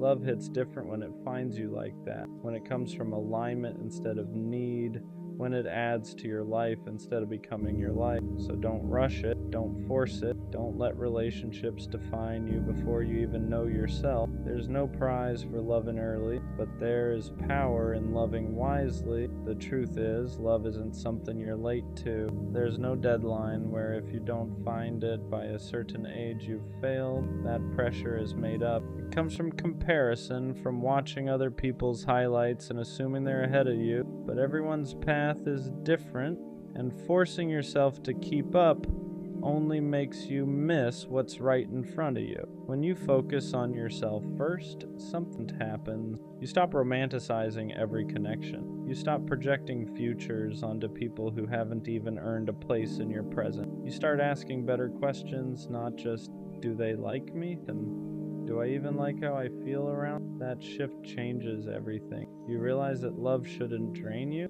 It shouldn't make you anxious all the time. It shouldn't make you abandon your goals, your friendships, or your sense of direction. Real love fits into your life. It doesn't consume it. And you can't recognize that until you've spent time building a life you actually care about. This is also when you learn patience. Not the kind where you wait around hoping someone chooses you, but the kind where you trust that what's meant for you won't require you to chase it down. You stop running toward people and start walking toward yourself. And ironically, that's when people start noticing you more. Because confidence isn't loud. It's calm. It's knowing you're okay whether someone stays or goes. It's choosing people who choose you back without hesitation. And that kind of energy doesn't come from trying to be loved. It comes from being at peace with who you are. So don't rush love. Don't let loneliness make your decisions. Don't let movies or social media convince you you're behind. You're not behind. You're building. And when love does show up, real love, you'll be ready for it, not desperate for it. One day you'll look back and realize how important this time was. Not because of who you dated or didn't date, but because of who you became when no one was choosing you romantically. These are the years where you learn discipline, where you learn how to sit with discomfort instead of running to someone to distract you from it, where you learn how to build something that lasts longer than a temporary connection. When you stop making love the center of your world, you start seeing everything else clearly. Your friendships get stronger, your goals feel more meaningful, your confidence comes from progress, not attention, and you realize how dangerous it is to let someone else be the source of your happiness before you even know how to create it yourself. This is also when you start setting standards instead of expectations. Expectations are hoping someone becomes what you want. Standards are knowing what you will and won't accept. And standards only come from self-respect. You don't develop that by chasing validation. You develop it by choosing yourself consistently. There's a version of you that exists when you're not worried about being loved. That version is focused, curious, hungry for growth. That version doesn't beg to be chosen because he knows his value isn't determined by who stays. And that's the version of you that real love is actually drawn to. So let love be something that complements your life, not something that defines. Let relationships come from alignment, not loneliness. And trust that when the timing is right, when you're solid in who you are, love won't feel like something you have to chase. It'll feel like something that finally makes sense. You're not missing out, you're preparing. What people don't talk about enough is how much damage comes from learning love the wrong way too early. When you grow up thinking love is supposed to be chaotic, unstable, and uncertain, you carry that blueprint into adulthood. You start associating butterflies with anxiety. You mistake emotional inconsistency for passion, and you end up chasing people who mirror the same confusion you never heal. That's why taking time for yourself isn't selfish. It's preventative. It teaches you how to recognize healthy connection when it finally appears, because healthy love doesn't keep you guessing. It doesn't make you question your worth. It doesn't feel like you're constantly auditioning to be chosen. When you build yourself first, you stop trying to earn love. You expect it to be mutual. You expect effort to be consistent. You expect respect to be automatic. And if it's not there, you walk away without turning it into a personal failure. You also learn how to love without losing yourself. You keep your routines, your goals, your sense of direction. Love becomes something that adds warmth to your life, not something that replaces. And that balance is something you can only learn when you've spent time standing on your own. The biggest mistake isn't being alone when you're young. The mistake is tying your self-worth to relationships before you understand who you are without. You don't need someone to complete you. You need to complete yourself enough that love becomes a choice, not a necessity. So let yourself grow. Let yourself evolve without pressure. Let love meet you when you're ready to share your life, not escape, because the strongest love stories don't start with desperation. They start with self-respect. Eventually, you reach a point where you realize how quiet confidence actually feels. It's not loud, it's not flexing, it's not proving anything to anyone, it's waking up knowing, even if no one texts you today, you're still okay, that your life still has direction, that your worth didn't disappear because someone didn't choose you. That's the version of you love is meant to meet. When you're young, it's easy to think love will save you, that once you find the right person, everything else will fall into place. But real growth teaches you the opposite. You build the life first, you build stability, purpose, discipline, and self-respect. And then love fits into that life naturally, instead of becoming the thing you rely on to feel whole. This is why rushing relationships too early can stunt you. You start making decisions based on fear of losing someone instead of what's best for your future. You compromise your goal. You stay small to keep someone comfortable, and you don't even realize it's happening until you look back and feel behind. Taking time for yourself isn't missing. It's an investment. Every day you spend learning who you are, strengthening your mind, improving your habits, and building something meaningful is setting you up for a healthier connection later. One where love doesn't feel like pressure, but partnership. And when that love finally comes, you won't feel like you're holding your breath. You won't feel anxious or unsure. You'll feel steady, chosen, at peace. That's how you'll know you didn't rush. One day, love will find you when you're not looking for it. Not because you gave up on it, but because you stopped needing it to validate you. You'll meet someone when you're comfortable in your own skin, when your life already has meaning, and when you're not trying to fill a void with another person. And when that happens, it won't feel like chaos. It won't feel like chasing or guessing or proving. It'll feel natural, balanced, safe, like two people choosing each other, not out of loneliness, but out of intention. You'll be glad you didn't rush. You'll be grateful for the nights you spent alone building yourself instead of forcing something that would have only distracted. You'll realize that the love you were searching for externally was something you were always meant to cultivate internally first. So if you're young and feeling behind, if you're single and feeling pressured, breathe. If you're watching everyone else pair up and wondering when it'll be your turn, trust the timing. Love isn't a race. And your life isn't measured by who you dated in your teens. Protect your peace, build your... Enjoy being young. The rest will... You know what actually hurts? Wanting to be in love, but realizing you can't stay in it. You finally meet someone good. They're kind. They're loyal. They care about you in a way that feels real. On paper, they're everything you're supposed to want. And for a moment you think, maybe this is it. But then they like you back, and something in you shuts off, not slowly, not gently. It's like the feeling disappears overnight. You try to force it. You tell yourself to be grateful. You try to match their energy, their effort, their love, but instead of growing closer, you start pulling away. You notice flaws that didn't bother you before. You get irritated over small things. You find reasons to create distance, and suddenly you're the problem. On the outside, it looks like you're sabotaging something good, like you're avoiding someone who treats you right. But inside, it feels worse than that. It feels suffocating, because even when you try to stay, it feels like you're trapped in something you can't feel the way you're supposed to. The messed up part, you still care. Somewhere deep down, you don't want to hurt them. You don't want to be cold.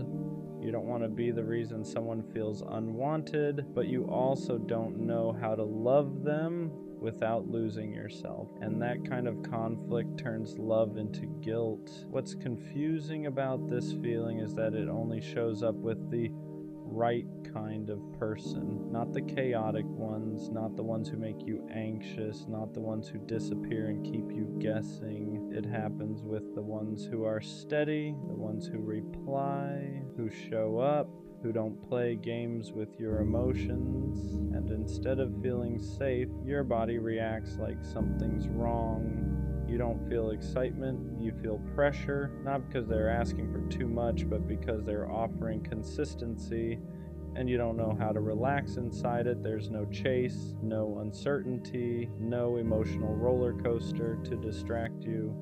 So your mind starts searching for escape routes. You tell yourself you're bored, that the spark is gone, that something feels off, and even if you can't explain why. But deep down, it's not disinterest, it's unfamiliarity, because when you're used to love being unstable, peace can feel empty. And when you're used to earning affection, being chosen freely can feel undeserved. So instead of leaning in, you pull away, you create distance so you can breathe again, not because they're hurting you, but because closeness is touching something unhealed. And that's the part nobody prepares you for.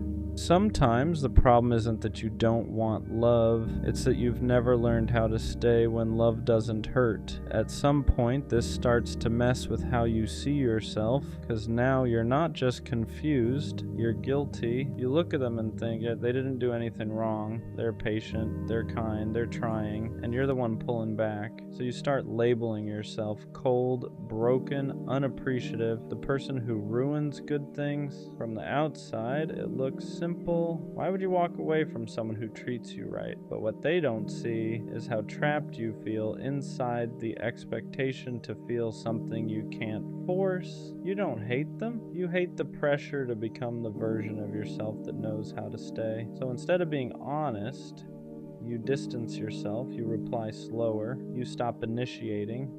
You hope they'll lose interest so you don't have to explain yourself. And that's the part that hurts the most, not losing them, hurting someone who didn't deserve it. You carry that with you. The knowledge that somewhere someone is wondering what they did wrong, when the truth is, you just didn't know how to receive what they were offering. And that realization sits heavy, because wanting love but not knowing how to hold it feels like a flaw you can't explain, only live with. Avoidance doesn't come from not caring, it comes from caring too much and not knowing how to say it. Because how do you explain something like this without sounding cruel? How do you tell someone, you're good to me, but I don't feel what I'm supposed to feel? There's no gentle way to say that. So instead of explaining, you disappear emotionally. You convince yourself silence is kinder.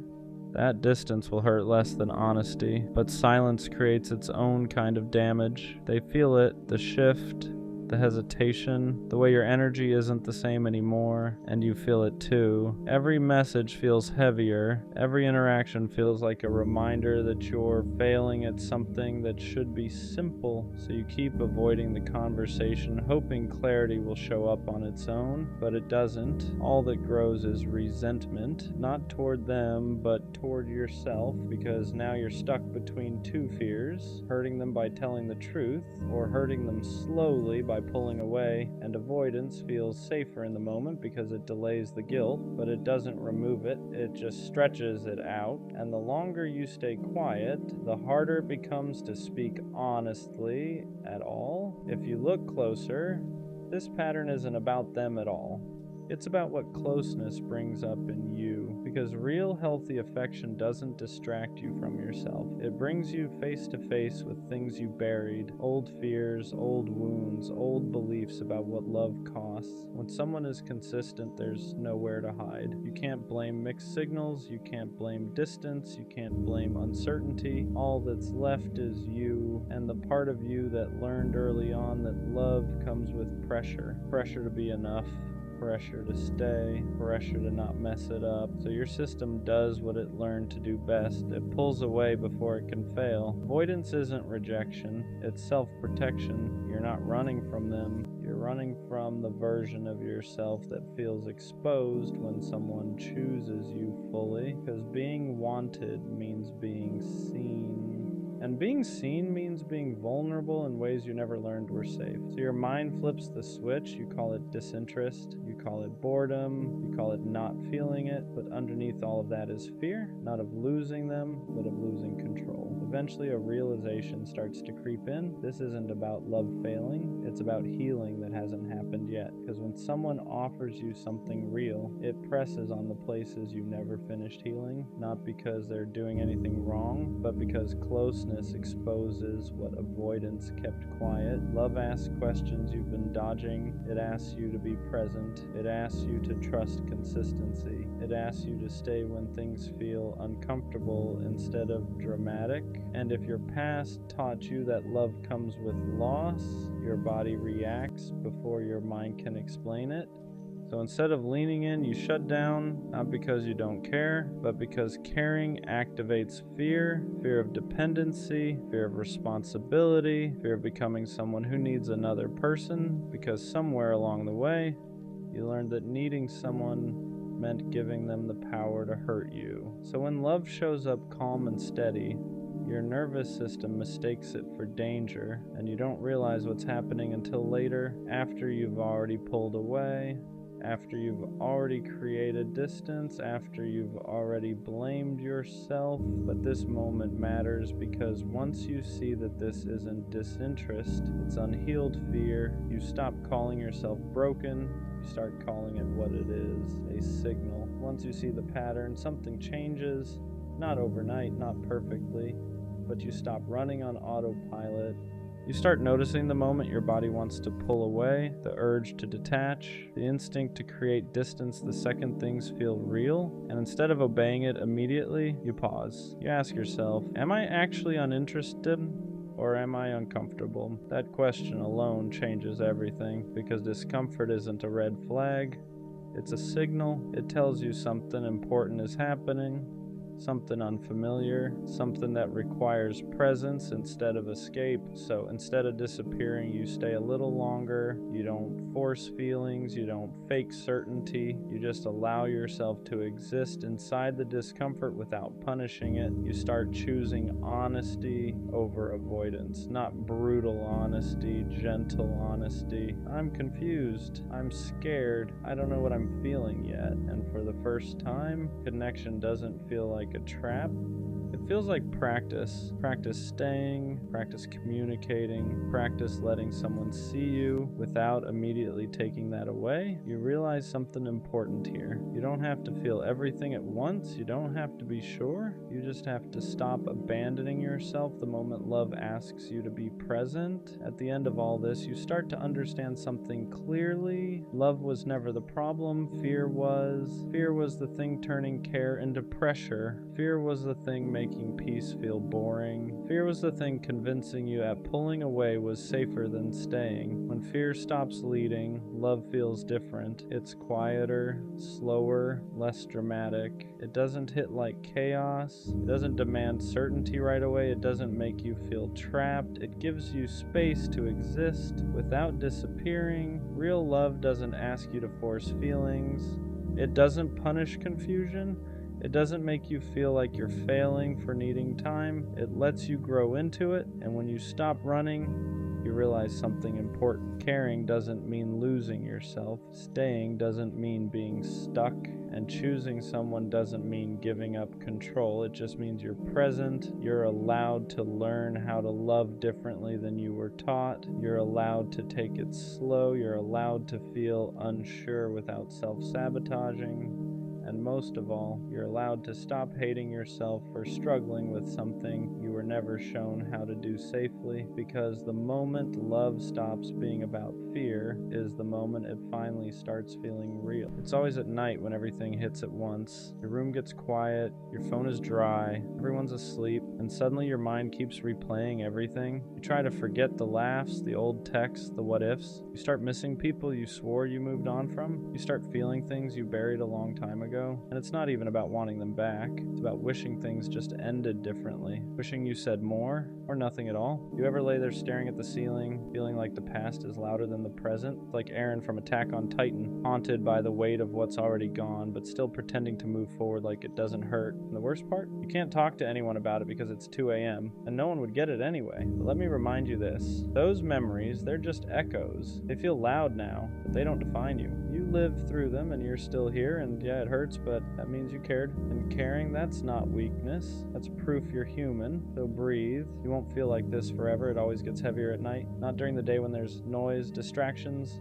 people moving around. It's when everything finally shuts off. When your room is still, your phone hasn't buzzed in hours, and the world feels like it forgot about you. That's when your thoughts stop waiting their turn. Your mind starts pulling things out of storage you didn't ask for. Old conversations, screenshots you never deleted, moments you thought you were over until they show up uninvited. You tell yourself you've moved on, and maybe you have. Moving on doesn't mean forgetting. It just means learning how to live with what still lingers. You don't even want them back. That's the confusing part. You just wish things had ended cleaner, wish you explained yourself better, or maybe wish you stayed quiet instead of saying too much. You replay scenarios that can't be fixed, trying to rewrite endings that are already locked in. You lie there staring at the ceiling, feeling like the past is louder than the life you're living right now, like everything that mattered before is screaming for attention, while the present barely whispers. You wonder why it still affects you, why it still sneaks up on you when you thought you were stronger than this. And the worst part is the timing. Too late to text anyone, too late to explain how heavy your chest feels, too late to ask for reassurance without feeling dramatic. So you just sit with it, alone, letting it hit you in waves. It's like carrying something invisible all day, and at night you finally feel the full weight of it. You act fine,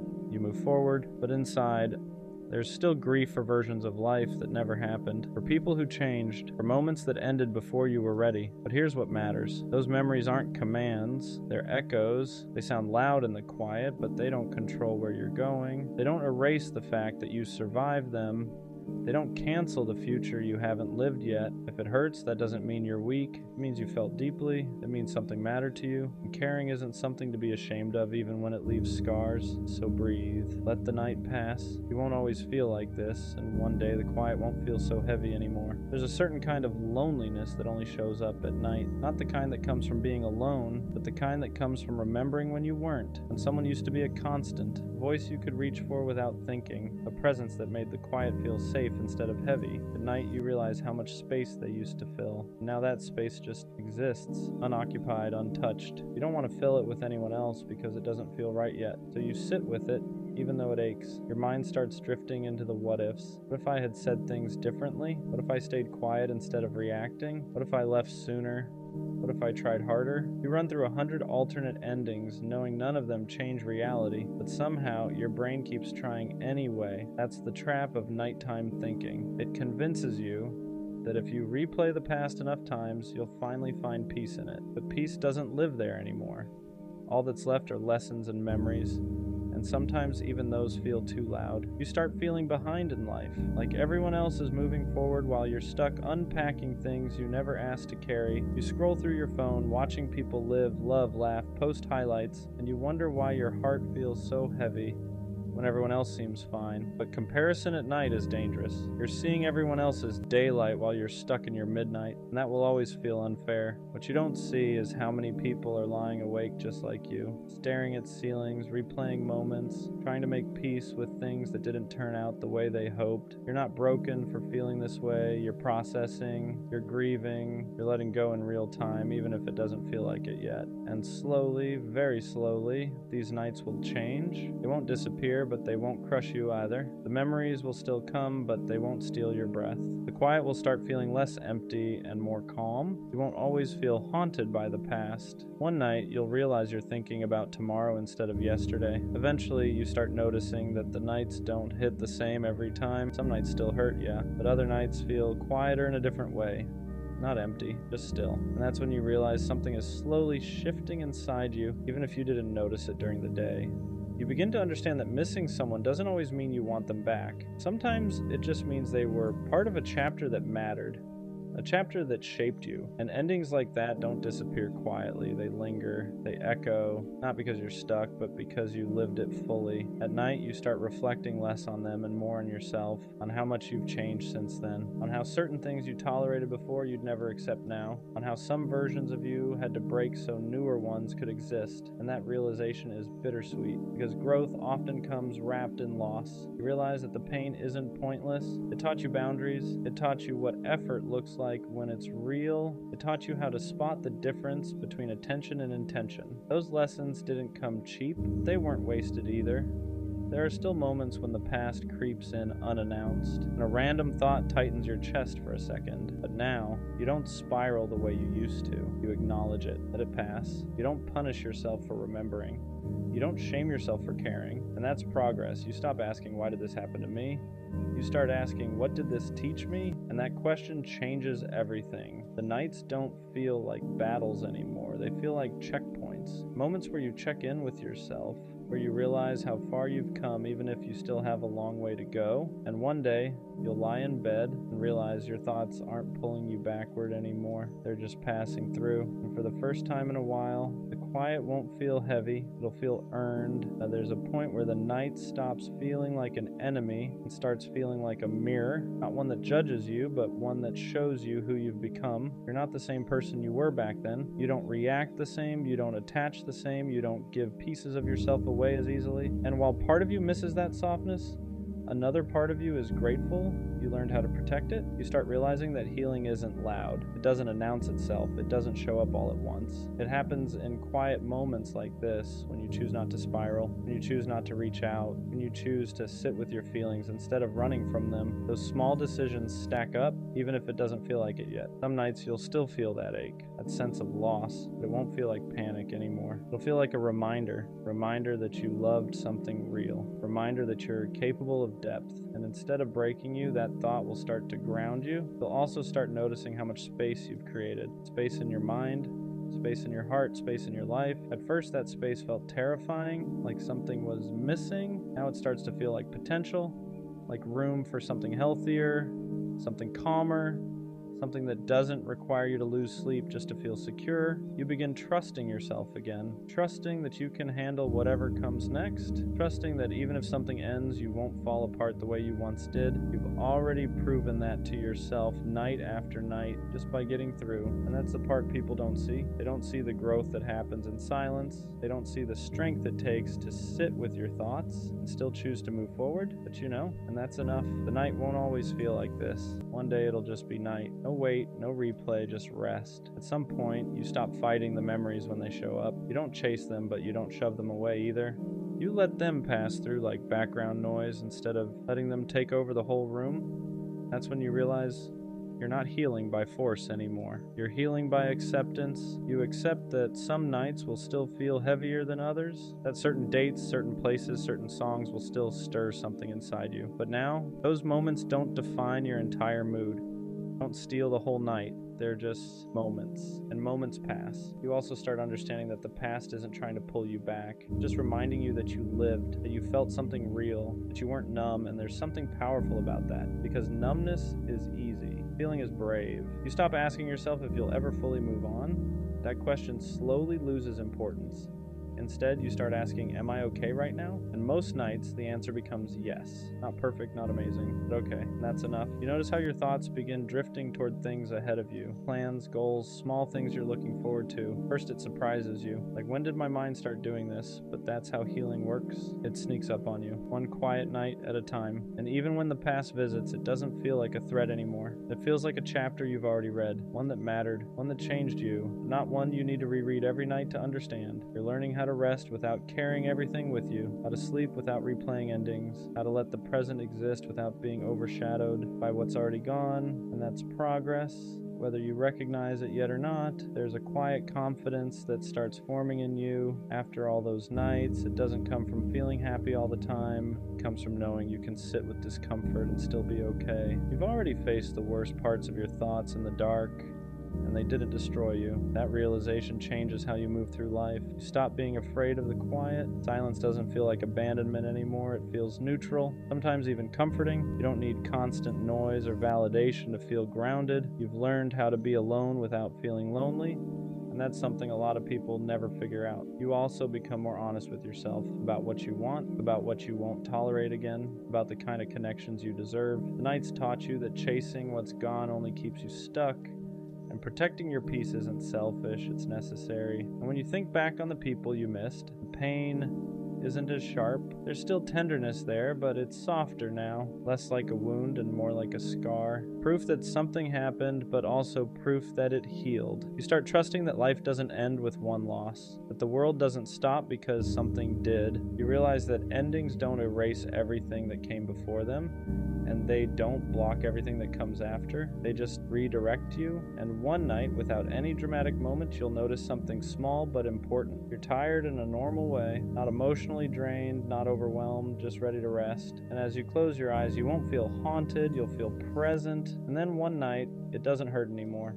Not in the way it used to. You still remember, but the memories don't grip your chest. They don't steal your breath. They don't pull you backwards. They just exist quietly like old photographs stored away instead of wounds left open. You realize you didn't get over it all at once. You outgrew it slowly, night by night, thought by thought.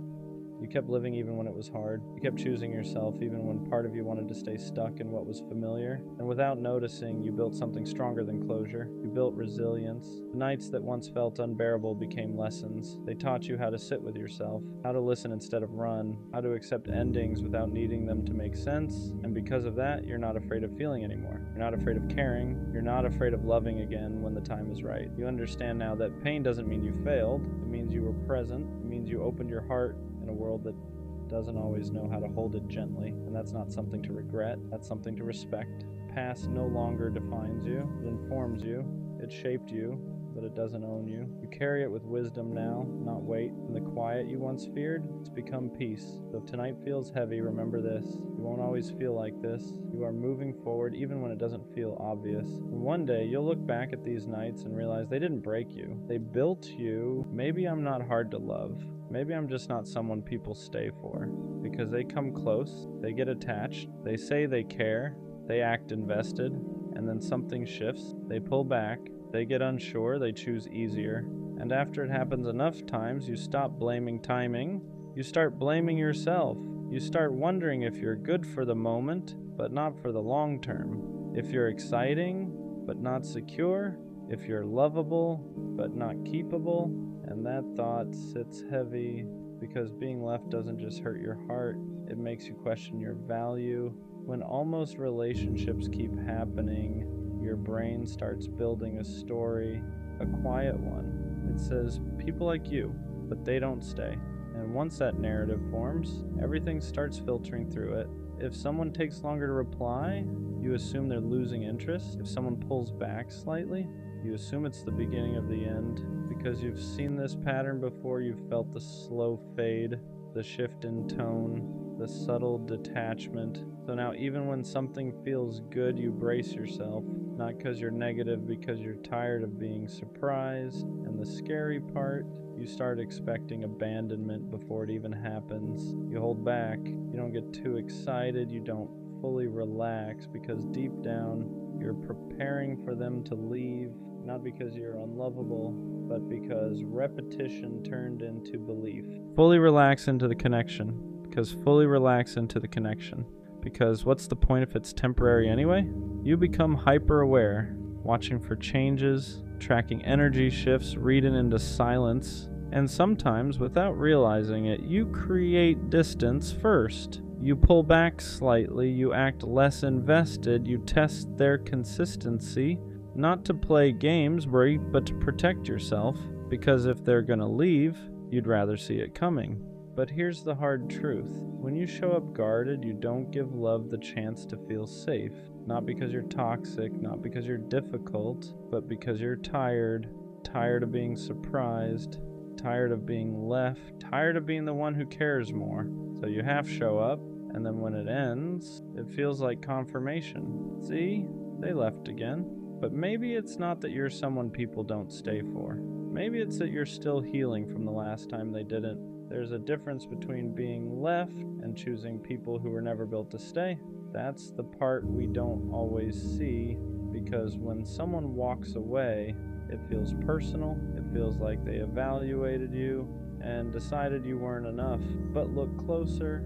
Were they consistent from the start? Were they clear about their intentions? Were they emotionally available or just present? Sometimes the pattern isn't that you're not worth staying for.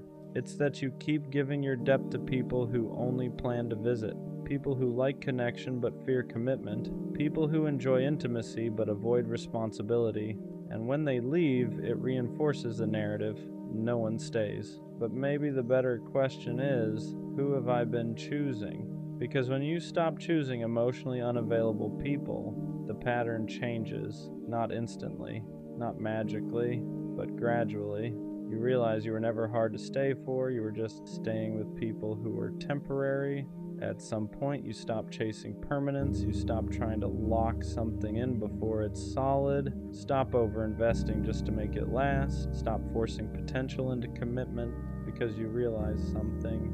You can't convince someone to stay. You can't love someone into being ready.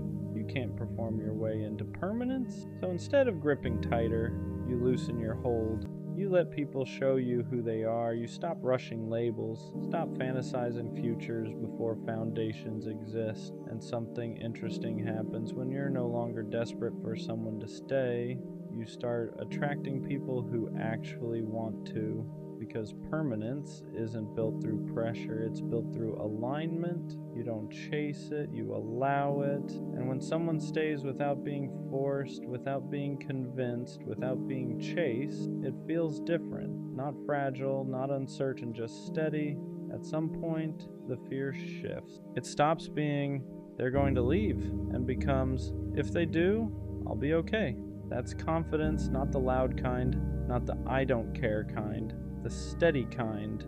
You stop gripping so tightly. You stop overanalyzing every shift. You stop trying to secure permanence too early because you know this. If someone stays, it's because they want to, not because you convinced them, not because you performed perfectly, not because you minimized yourself.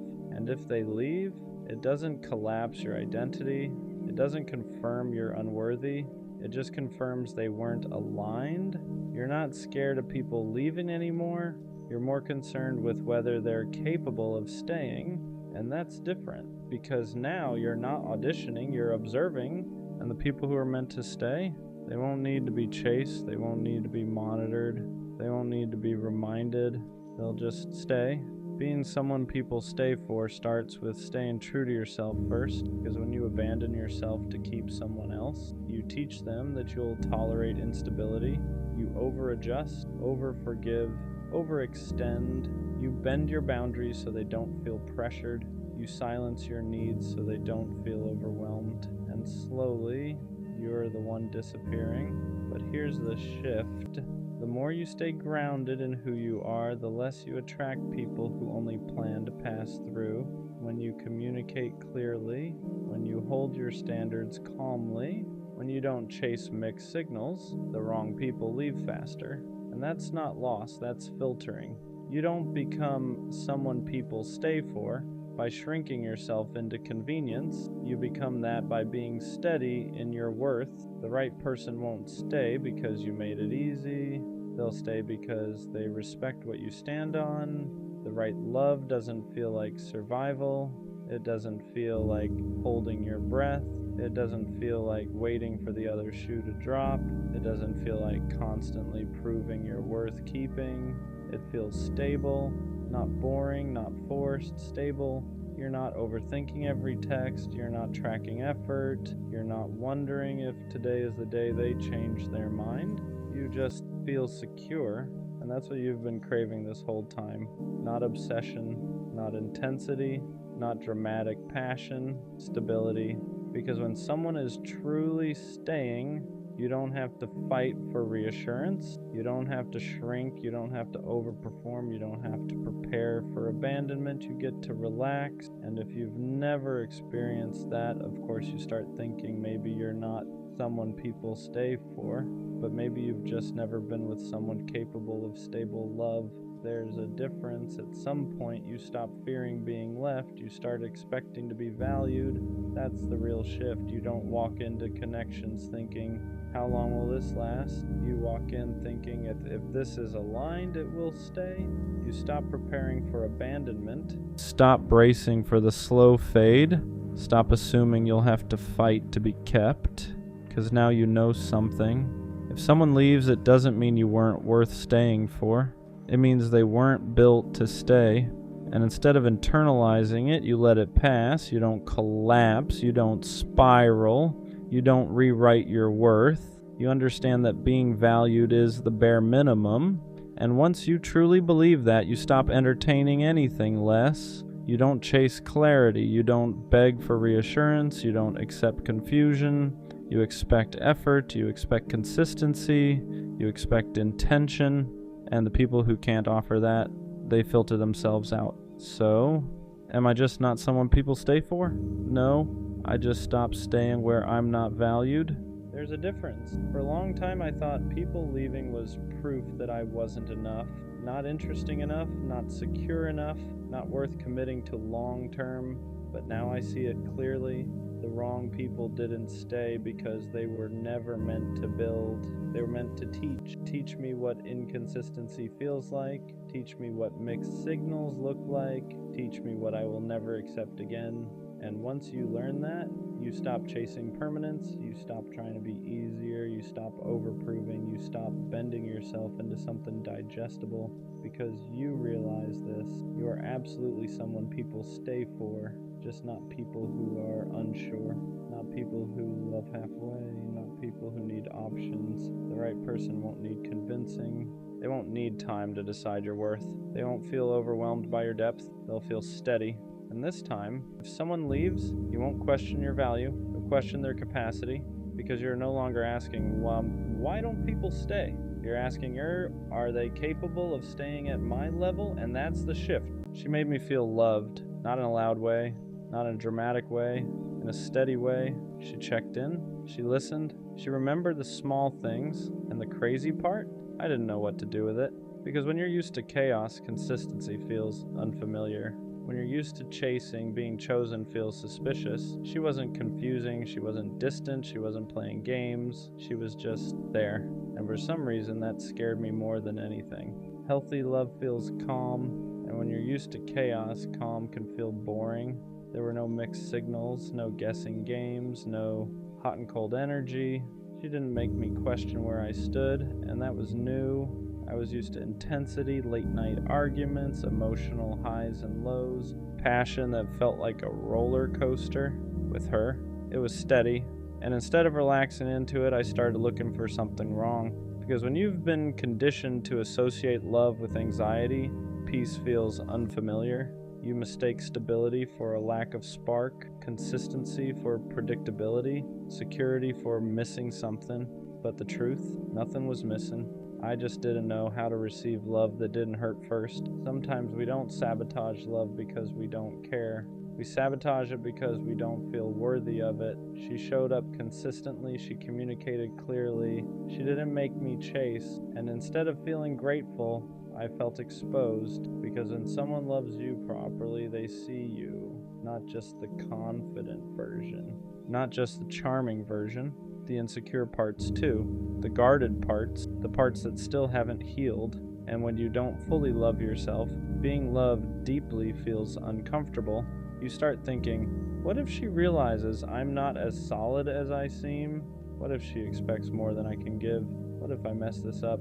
So you create distance first, you act unsure, you slow down, you convince yourself the timing isn't right, not because she wasn't enough, but because you didn't feel like you were. I told myself it wasn't the right time, that I needed to focus on myself, that I wasn't in the right headspace, that something felt off, but if I'm being honest, nothing was off. I was just scared of being responsible for something real. Scared of being consistent, scared of not being able to hide behind confusion anymore. Because when someone loves you right, there's no chaos to blame, no mixed signals to point at, no drama to distract you. It's just clarity. And clarity means accountability. I couldn't say she didn't show up. She did. I couldn't say she wasn't serious. She was. So the only thing left to question was myself. And that's harder than walking away. You don't always realize what you had while you have it. Sometimes you realize it in the silence after, when the good morning texts stop, when the consistency disappears, when the calm you once questioned is suddenly gone. And that's when it hits. She wasn't boring, she was safe, she wasn't too available, she was intentional. She wasn't lacking spark, she just wasn't chaos. I confused stability with something missing because I was addicted to intensity. And now that it's quiet, I see it clearly. She wasn't asking for too much. She was offering exactly what I claimed I wanted, and the hardest part is realizing she didn't leave because she didn't care. She left because I hesitated. Growth doesn't always happen while you're in something good. Sometimes it happens after you lose it, after the silence, after the distance, after you sit alone with no one to blame but yourself. That's when reflection hits differently.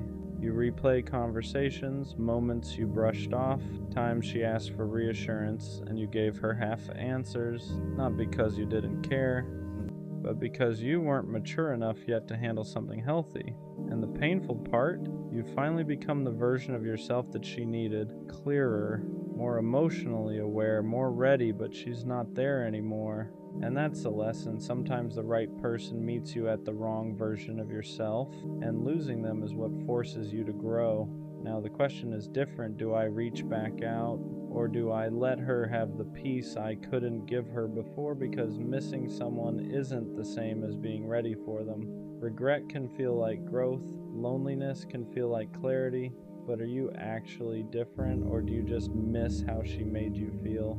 That's the part nobody talks about. It's easy to want someone back when you finally understand their value. It's harder to admit you might still not be the version they deserve. Reaching out isn't about easing your guilt. It's about being certain you won't repeat the same pattern. Because if she loved you right once, she deserves someone who can love her right back. And if that's finally you, then show up differently. If it's not, let her be loved properly by someone who was ready the first time.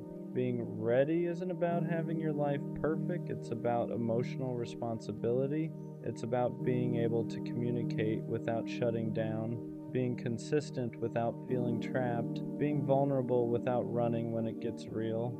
I thought being ready meant having money right, career right, timing right, but she didn't need perfection. She needed presence. She needed reassurance without having to beg for it. She needed clarity without having to decode it. She needed someone who didn't confuse peace with boredom. And the truth, I wasn't emotionally disciplined enough. I like being loved, but I wasn't ready to love back at the same level. And that's the difference. Being ready means you don't just enjoy the love, you reciprocate it fully. Was losing her a mistake, or was it a lesson I had to learn the hard way? At first it felt like a mistake, like I let something rare slip through my hands, like I fumbled the one person who actually showed up right. But the more I sat with it, the more I realized something. If I wasn't ready, I would have hurt her eventually. Not intentionally, not maliciously, but through inconsistency, through hesitation, through emotional immaturity. And she didn't deserve that. Sometimes the loss isn't punishment, it's preparation. Preparation to become the version of yourself who doesn't run from healthy love, who doesn't confuse peace with boredom, who doesn't sabotage stability.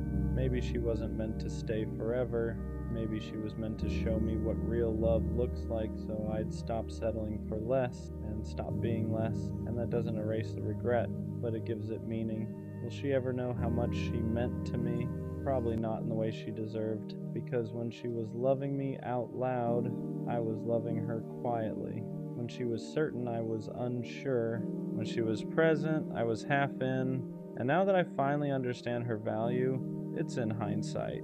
But here's what I do know. She raised my standard, not just for what I want, but for who I need to be. She showed me that love doesn't have to be chaotic to be real, that consistency isn't boring, that reassurance isn't weakness, that stability is rare, and maybe she'll never know how much she changed me.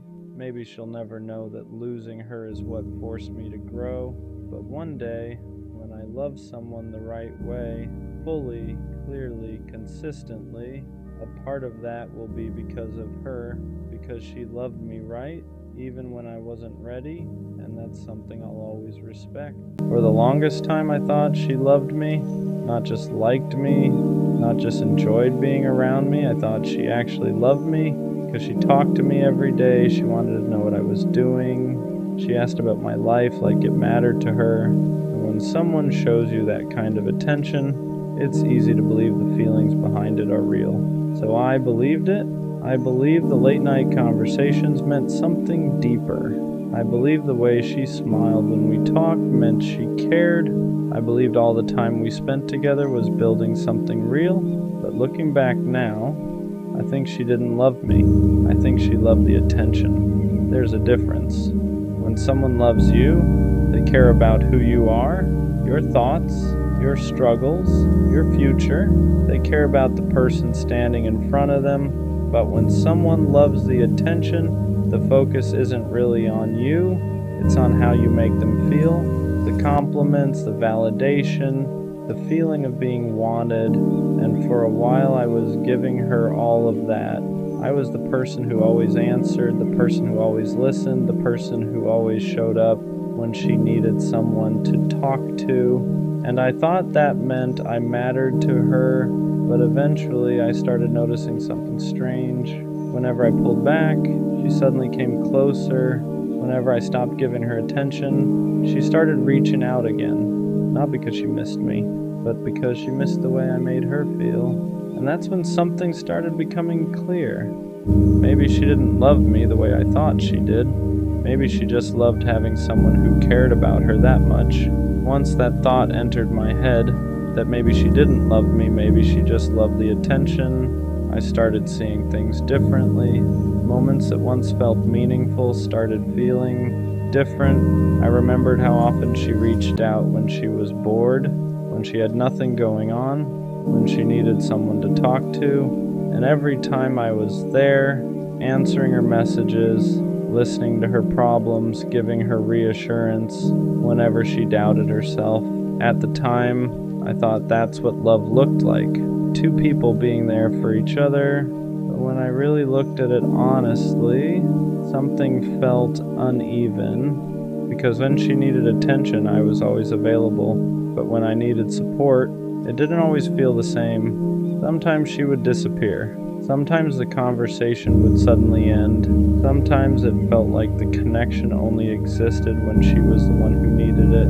And that's when a difficult question started forming in my mind. Was she actually interested in me? Or was she interested in the way I made her feel about herself? Because attention can be addictive. When someone constantly reminds you that you're special, that you're wanted, that someone cares deeply about you, it feels good, really good. And some people don't fall in love with the person giving them that feeling. They fall in love with the feeling itself, the validation, the reassurance, the comfort of knowing someone is always there. And I think that's what I was to her. Not a partner, not someone she truly wanted to build something with, but someone who gave her a constant source of emotional attention. And the moment I started seeing that pattern, everything began to make more sense. The more I thought about it, the more patterns started standing out. Because when someone actually loves you, their presence in your life is consistent. They don't only show up when they need something. They don't only reach out when they're bored.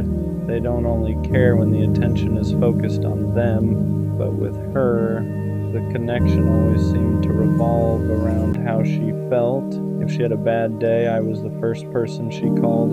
If she felt insecure, I was the one reminding her how amazing she was. If she needed someone to listen, I was always there. And at the time I thought that meant I was important to her, but eventually I noticed something uncomfortable. When I had a bad day, she wasn't always there the same way. When I needed reassurance, the conversation would shift quickly. When I tried to open up about my own struggles, it didn't always hold her attention for long, and that's when it started feeling like the relationship wasn't built around us. It was built around her receiving and me giving, and the scary part about that kind of dynamic is you don't notice it right away. Because when you care about someone, giving feels natural. You don't keep score. You don't measure every moment of effort. You just show up because you believe the connection matters, but slowly you start realizing something. You're the one holding most of the emotional weight. You're the one keeping the conversations alive. You're the one making sure the connection doesn't fade. And when you stop doing that, everything changes. That's when the real truth shows itself. Because the moment I stopped giving her constant attention, something strange happened. She didn't start fighting harder for the connection. She didn't try to understand what changed. Instead, the distance grew. And that's when I realized something that hurt more than the breakup itself. She didn't miss me. She missed the attention I gave her. Realizing that she didn't miss me, she missed the attention, was one of the hardest truths to accept. Because when you care about someone deeply, you don't want to believe that your place in their life was built around something that shallow. You want to believe the connection meant something real, that the conversations mattered, that the time you spent talking late at night actually meant you were building something. But once I started paying attention to the pattern, it became impossible to ignore. Whenever I gave her attention, everything felt great. She was warm, engaged, interested. She would laugh more, reply faster, make it seem like we had this deep connection. But the moment that attention slowed down, everything changed. Suddenly the conversations felt shorter, the interest faded, the energy shifted, and that's when it finally clicked. Her feelings weren't connected to me. They were connected to the attention I was giving her. Because when someone loves you, their connection doesn't disappear just because the attention changes. But when someone loves the attention, the moment that validation slows down, so does their interest. And looking back now, that explains everything. Why she would suddenly become distant, why she would come back the moment I stopped reaching out, why the connection always felt strongest when I was the one giving the most. It wasn't love, it was validation, and I was the person supplying it. Once I finally understood that she loved the attention more than she loved me, a lot of things started making sense. For the longest time, I kept wondering why the connection always felt unstable, why some days she seemed completely invested, and other days she felt distant, why the energy between us depended so heavily on how much I was giving. At the time, I thought that was normal. I thought relationships just had ups and downs. But there's a difference between normal ups and downs and a connection that only exists when one person is constantly feeding it. And that's what this was. Whenever I was fully present, texting first, asking about her day, complimenting her, showing that I cared, everything felt good between us. But when I pulled back even slightly, the dynamic changed immediately. The warmth disappeared, the conversation slowed down, and the connection that once felt so strong suddenly felt fragile. That's when it became impossible to ignore what was really happening. Because love doesn't disappear just because attention shifts for a moment, but validation does. Validation needs constant reinforcement. It needs someone to keep providing that feeling of being admired and wanted. And once that source slows down, the person who depended on it starts looking for it somewhere else. That's when I realized something that hurt more than I expected. I wasn't the person she loved. I was the person who made her feel important. And once you realize that difference, you start understanding the relationship in a completely different way. Once that realization settled in, that she loved the attention more than she loved me, something inside me started shifting. At first, it hurt more because it meant all the things I thought were meaningful might not have meant the same thing to her. All those long conversations, all the moments where she told me things she said she didn't tell anyone else, all the time she said she appreciated having me in her life. I thought those things meant we were building something real, but now I started seeing them through a different lens. Maybe she didn't say those things because she loved me. Maybe she said them because she loved the feeling of having someone who cared about her that much. And that's a dangerous dynamic because when someone becomes your main source of validation, it feels powerful. You feel admired, you feel important, you feel like someone is always there to remind you that you matter. But that feeling isn't the same as love. Love cares about the person giving the attention. Validation only cares about the feeling it creates. And the more I thought about it, the more I realized something uncomfortable. Whenever I tried to shift the focus of the relationship, whenever I wanted something deeper, the energy changed. If I asked serious questions about where things were going, if I talked about building something more stable, if I needed emotional support myself, that's when the connection suddenly felt weaker. Almost like the relationship only worked when I was the one giving, not when I needed something back. And that's when the truth became impossible to ignore. The relationship wasn't built on mutual connection. It was built on attention, and I was the one providing it. After I understood that the relationship was built more on attention than love, another uncomfortable truth started showing itself. I wasn't just giving attention, I was maintaining the entire connection. I was the one making sure the conversation didn't die. I was the one checking in first. I was the one asking how she was doing, making sure she felt heard, making sure she felt valued. And at the time, I didn't see that as a problem. When you care about someone, putting in effort feels natural. You don't think about it like a transaction. You think about it like loyalty. But over time, I started noticing something. The relationship only felt alive when I was feeding it. Whenever I stepped back, even a little, everything started fading. The messages slowed down, the energy dropped. The connection that once felt strong suddenly felt fragile, and that's when it hit me. Love doesn't disappear the moment someone stops giving constant attention, but validation does. Validation needs fuel. It needs someone constantly reminding you that you're wanted, that you're interesting, that someone is thinking about you. And the moment that fuel slows down, the person who depended on it starts feeling empty. That's when they either come back asking for more, or they go find someone else who will give it to them. And I think that's what I was to her. Not a partner, not someone she truly wanted to build something with. I was a source of attention, a source of validation, a source of emotional reassurance. And once you realize you were someone's source, not their choice, the whole relationship starts looking different. Once I accepted that I was just a source of attention for her, something else started becoming clear. The connection only existed when it benefited her emotionally. Whenever she needed reassurance, I was important. Whenever she felt lonely, I mattered. Whenever she needed someone to remind her that she was attractive, interesting, or worth talking to, suddenly I was the person she wanted to talk to again. But the moment she felt good again, the moment that emotional gap inside her was filled, something would change. The urgency would disappear. The replies would slow down, the energy would fade, and I would sit there wondering what I did wrong. For a long time, I blamed myself for those shifts. I thought maybe I said something wrong. Maybe I wasn't interesting enough. Maybe I didn't keep the excitement alive.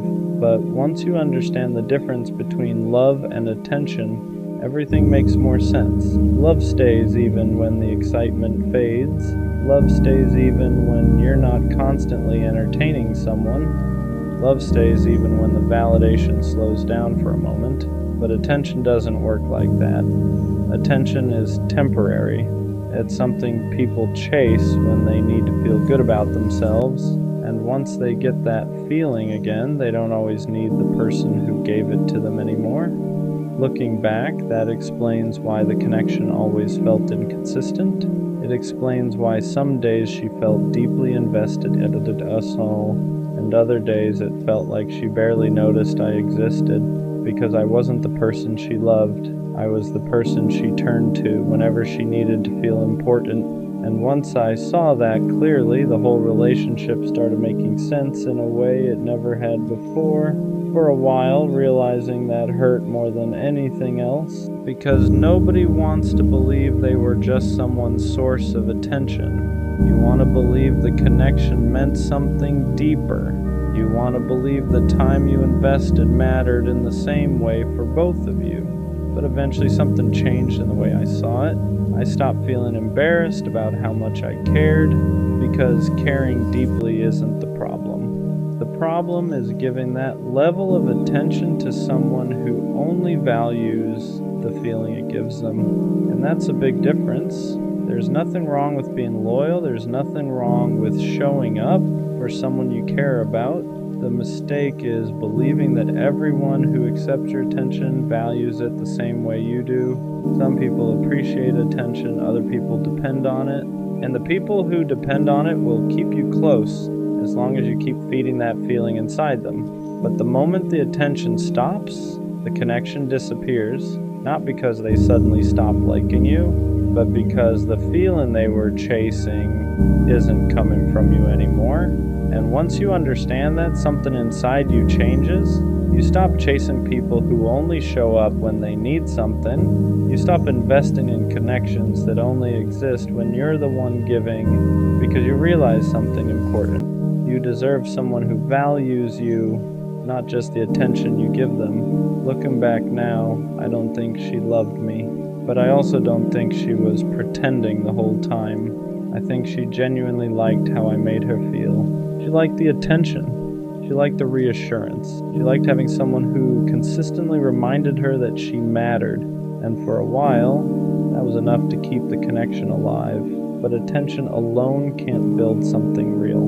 Because the moment that attention stops, there's nothing holding the relationship together. And that's exactly what happened. Once I stopped constantly feeding the connection, it disappeared.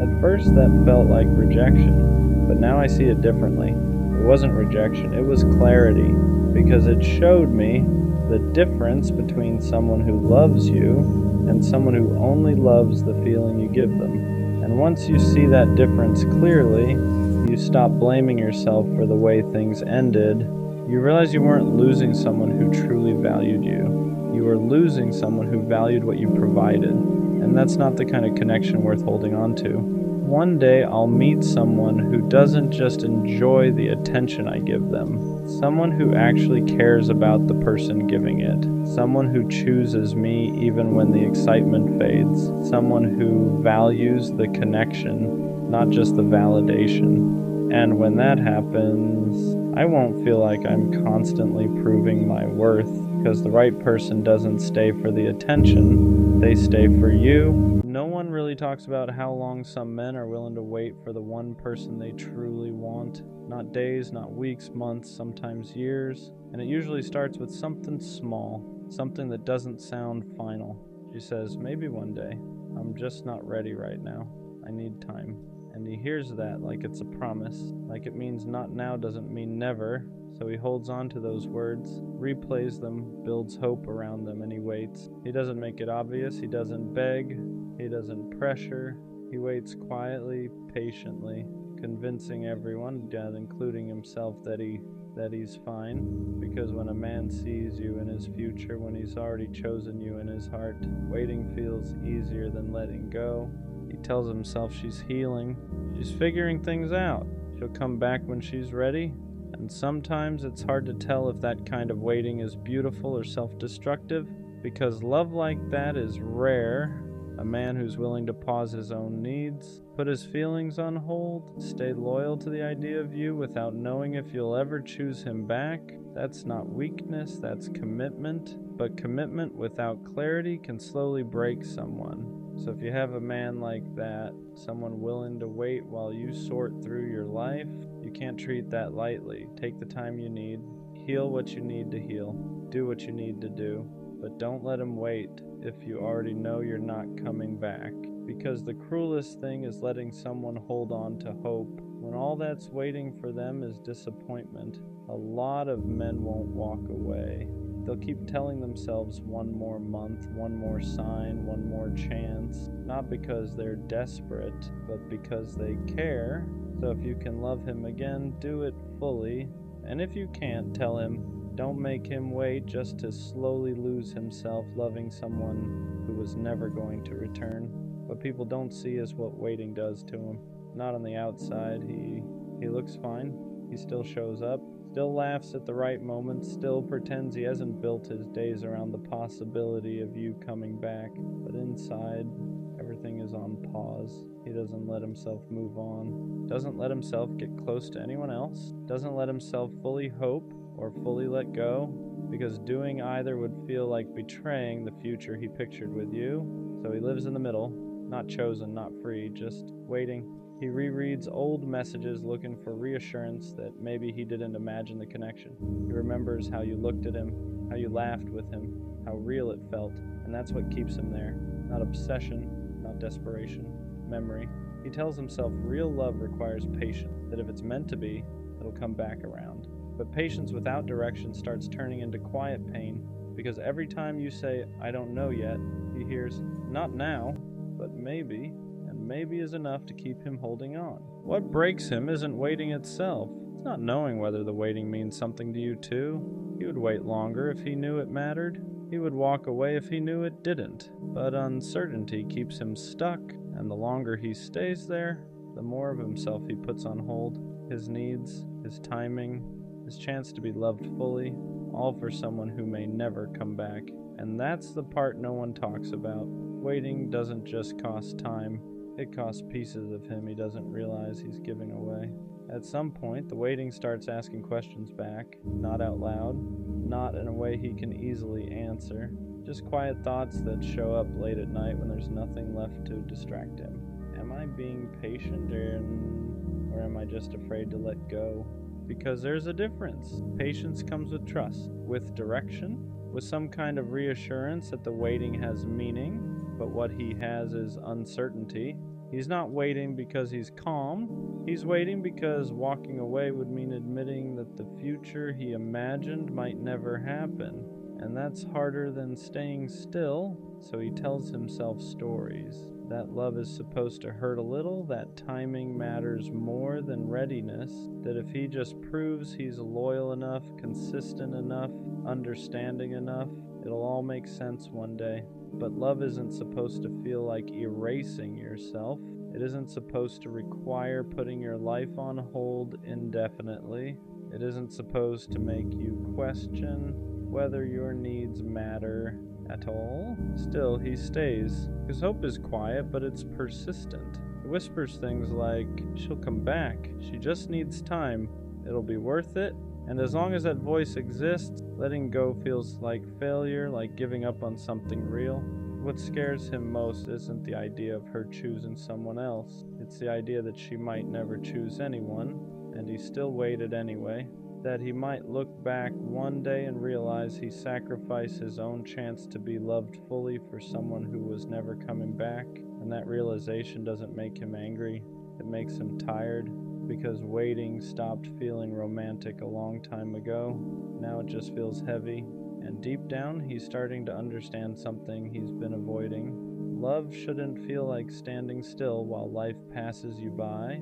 There comes a moment when waiting stops feeling like love and starts feeling like self-abandonment. It doesn't happen all at once. There's no dramatic breaking point. It's quieter than that. The realization that his life has been moving around someone who isn't moving toward him, that he's been planning a future with someone who won't even promise a present. He notices it in small ways, how he avoids making plans because what if she comes back?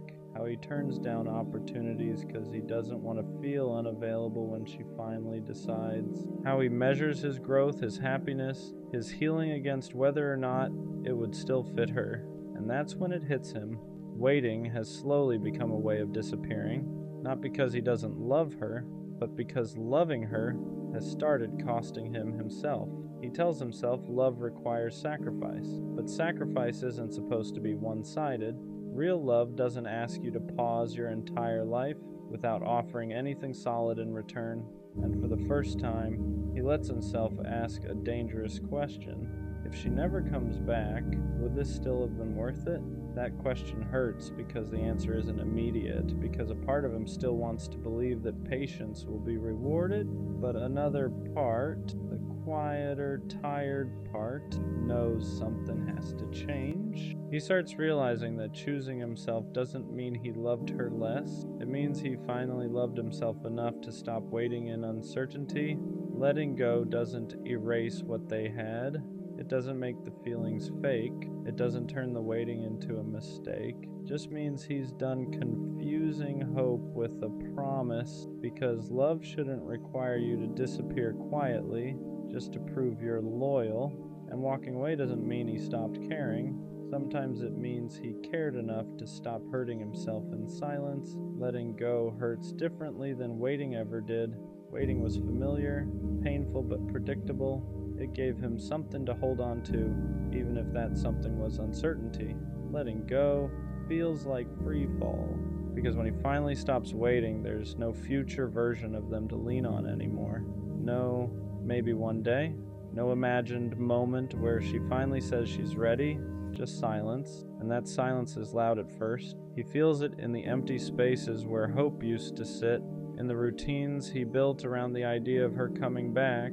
For a while he doesn't know who he is without the waiting, because waiting gave his love direction, it gave his patience purpose, it made the pain feel meaningful. Now he has to sit with something harder, grief, not just for her, but for the version of himself who believed love always meant endurance. He realizes how long he ignored his own needs, how often he told himself later, instead of asking for what he deserved now. And that realization stings, because he wasn't weak, he was loyal. He just stayed loyal to someone who couldn't meet him where he stood. Healing doesn't come all at once. Some days he still wonders if he gave up too soon, if one more month would have changed everything. But then he remembers how heavy the waiting felt, how small his world had become, how much of himself he put on hold. And slowly something shifts. He starts choosing himself in quiet ways. He makes plans without hesitation. He opens himself to new moments without checking if they'd interfere with the future that no longer exists. And for the first time in a long time, his life starts moving forward again. Letting go didn't mean he stopped loving her. It meant he stopped abandoning himself. And that's when healing actually began. After the waiting ends, there's a strange emptiness that follows, not because he lost her, but because he lost the version of himself that believed love had to hurt to be real. For a long time, his worth was tied to patience, to loyalty, to how much he was willing to endure without being chosen back. And when that chapter closed, he didn't immediately feel strong. He felt unsure, because when you spend so long putting someone else first, you forget what it feels like to be a priority in your own life. He starts noticing it in small moments, how uncomfortable it feels to ask for what he needs, how he second guesses himself when someone shows interest too easily, because ease feels unfamiliar now. He was used to earning affection, proving commitment, waiting quietly without complaint, so when someone shows up without confusion or hesitation, it almost feels wrong. Like love should require more suffering than this. That's when he realizes how deeply the waiting shaped him. He didn't just pause his life, he learned to minimize himself. He learned that his needs could wait, that his feelings were negotiable, that love meant staying even when nothing was being offered in return. Unlearning that takes time. He has to remind himself that love isn't supposed to feel uncertain, that commitment doesn't mean self-erasure, that being chosen shouldn't feel like a reward for endurance. Slowly he starts rewriting the rules. He lets himself want clarity. He lets himself walk away when something feels one-sided. He stops confusing consistency with compatibility, and piece by piece his sense of worth comes back. Not because someone else validates it, but because he no longer abandons himself to keep someone else comfortable. He waited because he meant it, but now he understands something important. The right person won't need him to suffer quietly to prove his love. They'll meet him where he stands. Waiting leaves marks, not obvious ones. Nothing you can point to and explain easily. But after someone has waited that long, they don't love the same way again. He becomes more careful, not closed off and just aware. Because once you've given that much patience to the wrong person, you learn how expensive your loyalty really is. He no longer rushes into hope, no longer builds futures in his head without evidence in the present, not because he's bitter, but because he knows what it costs to believe too soon. He listens differently now. When someone says, "I'm not ready," he hears it clearly. When someone says, "I don't know what I want," he doesn't translate it into possibility. He takes words as they are, not as promises he can grow hope around. That doesn't make him cold, it makes him intentional. He still loves deeply, still commits fully, but only where clarity exists, because waiting taught him that love shouldn't feel like uncertainty stretched over time. He no longer tries to prove his worth through endurance. He doesn't stay where effort isn't mutual. He doesn't confuse potential with reality. And that makes him harder to lose, not because he withholds love, but because he now knows when to walk away. He understands that choosing someone means choosing himself too. That real connection doesn't ask him to pause his life indefinitely. It doesn't ask him to suffer quietly just to stay loyal. Waiting didn't break him, it refined him. It taught him what love isn't, though he could finally recognize what it is. And when he loves again, it won't be out of fear of losing. It will be out of certainty. The next time he loves someone, it won't start with waiting. It'll start with clarity, because once you've waited that long for someone who couldn't meet you halfway, you stop confusing effort with connection. He won't wonder where he stands anymore. He won't analyze pauses, he won't read into silence or turn uncertainty into hope, not because he's less romantic, but because he's learned what love is supposed to feel like. The next person he loves won't have to guess how he feels. They won't have to question his loyalty. They won't have to wonder if he's serious, because when he chooses fully, but this time he'll only stay where he's chosen back. He won't pause his life waiting for someone to decide. He won't put his heart on hold for potential. He understands now that real love doesn't keep you guessing. It doesn't stretch uncertainty across months and years. It doesn't ask you to sacrifice peace just to stay connected. The next person will feel the difference, not because he loves harder, but because he loves cleaner, with boundaries, with honesty, with the expectation of mutual effort. And that's the quiet shift no one sees. Waiting didn't make him bitter, it made him precise. It taught him that commitment means nothing without intention behind it. So when he gives his time again, his patience again, his heart again, it won't be because he's afraid to lose. It'll be because both of them are choosing each other in the present. Not someday, not maybe, now. The people who wait the longest are often the hardest to replace, not because they demand attention, not because they make noise, but because they loved with patience most people don't have anymore. When he was waiting, his presence felt easy to overlook. He was steady, consistent, always there, and consistency can become invisible to people who aren't ready to value it. So they assume he'll always be there, that his patience has no limit, that his loyalty is permanent. But what they don't realize is that waiting teaches restraint. It teaches someone exactly how much they're willing to give before they stop. So when he finally walks away, it's quiet, no drama, no announcement, no attempt to make anyone regret it. He just goes, and that's when the absence is felt. Because he wasn't loud, he was grounding. He was the one who remembered, the one who stayed calm, the one who made things feel safe without asking for anything in return. And when that's gone, it leaves a space that's hard to fill, not with excitement, not with attention, but with depth. That's when people realize they didn't lose someone dramatic, they lost someone rare, someone who would have waited longer than anyone else, but chose not to abandon himself anymore. And that's the part that hurts the most. Not that he left, but that he learned how to leave. Because once someone like that is gone, they don't come back confused. They don't come back waiting. They move forward with intention.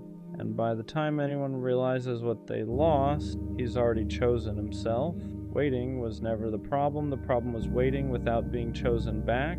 For a long time, he believed love was proven by how much you were willing to endure, how long you could stay, how patient you could be, how quietly you could hurt without asking for reassurance, and he did that.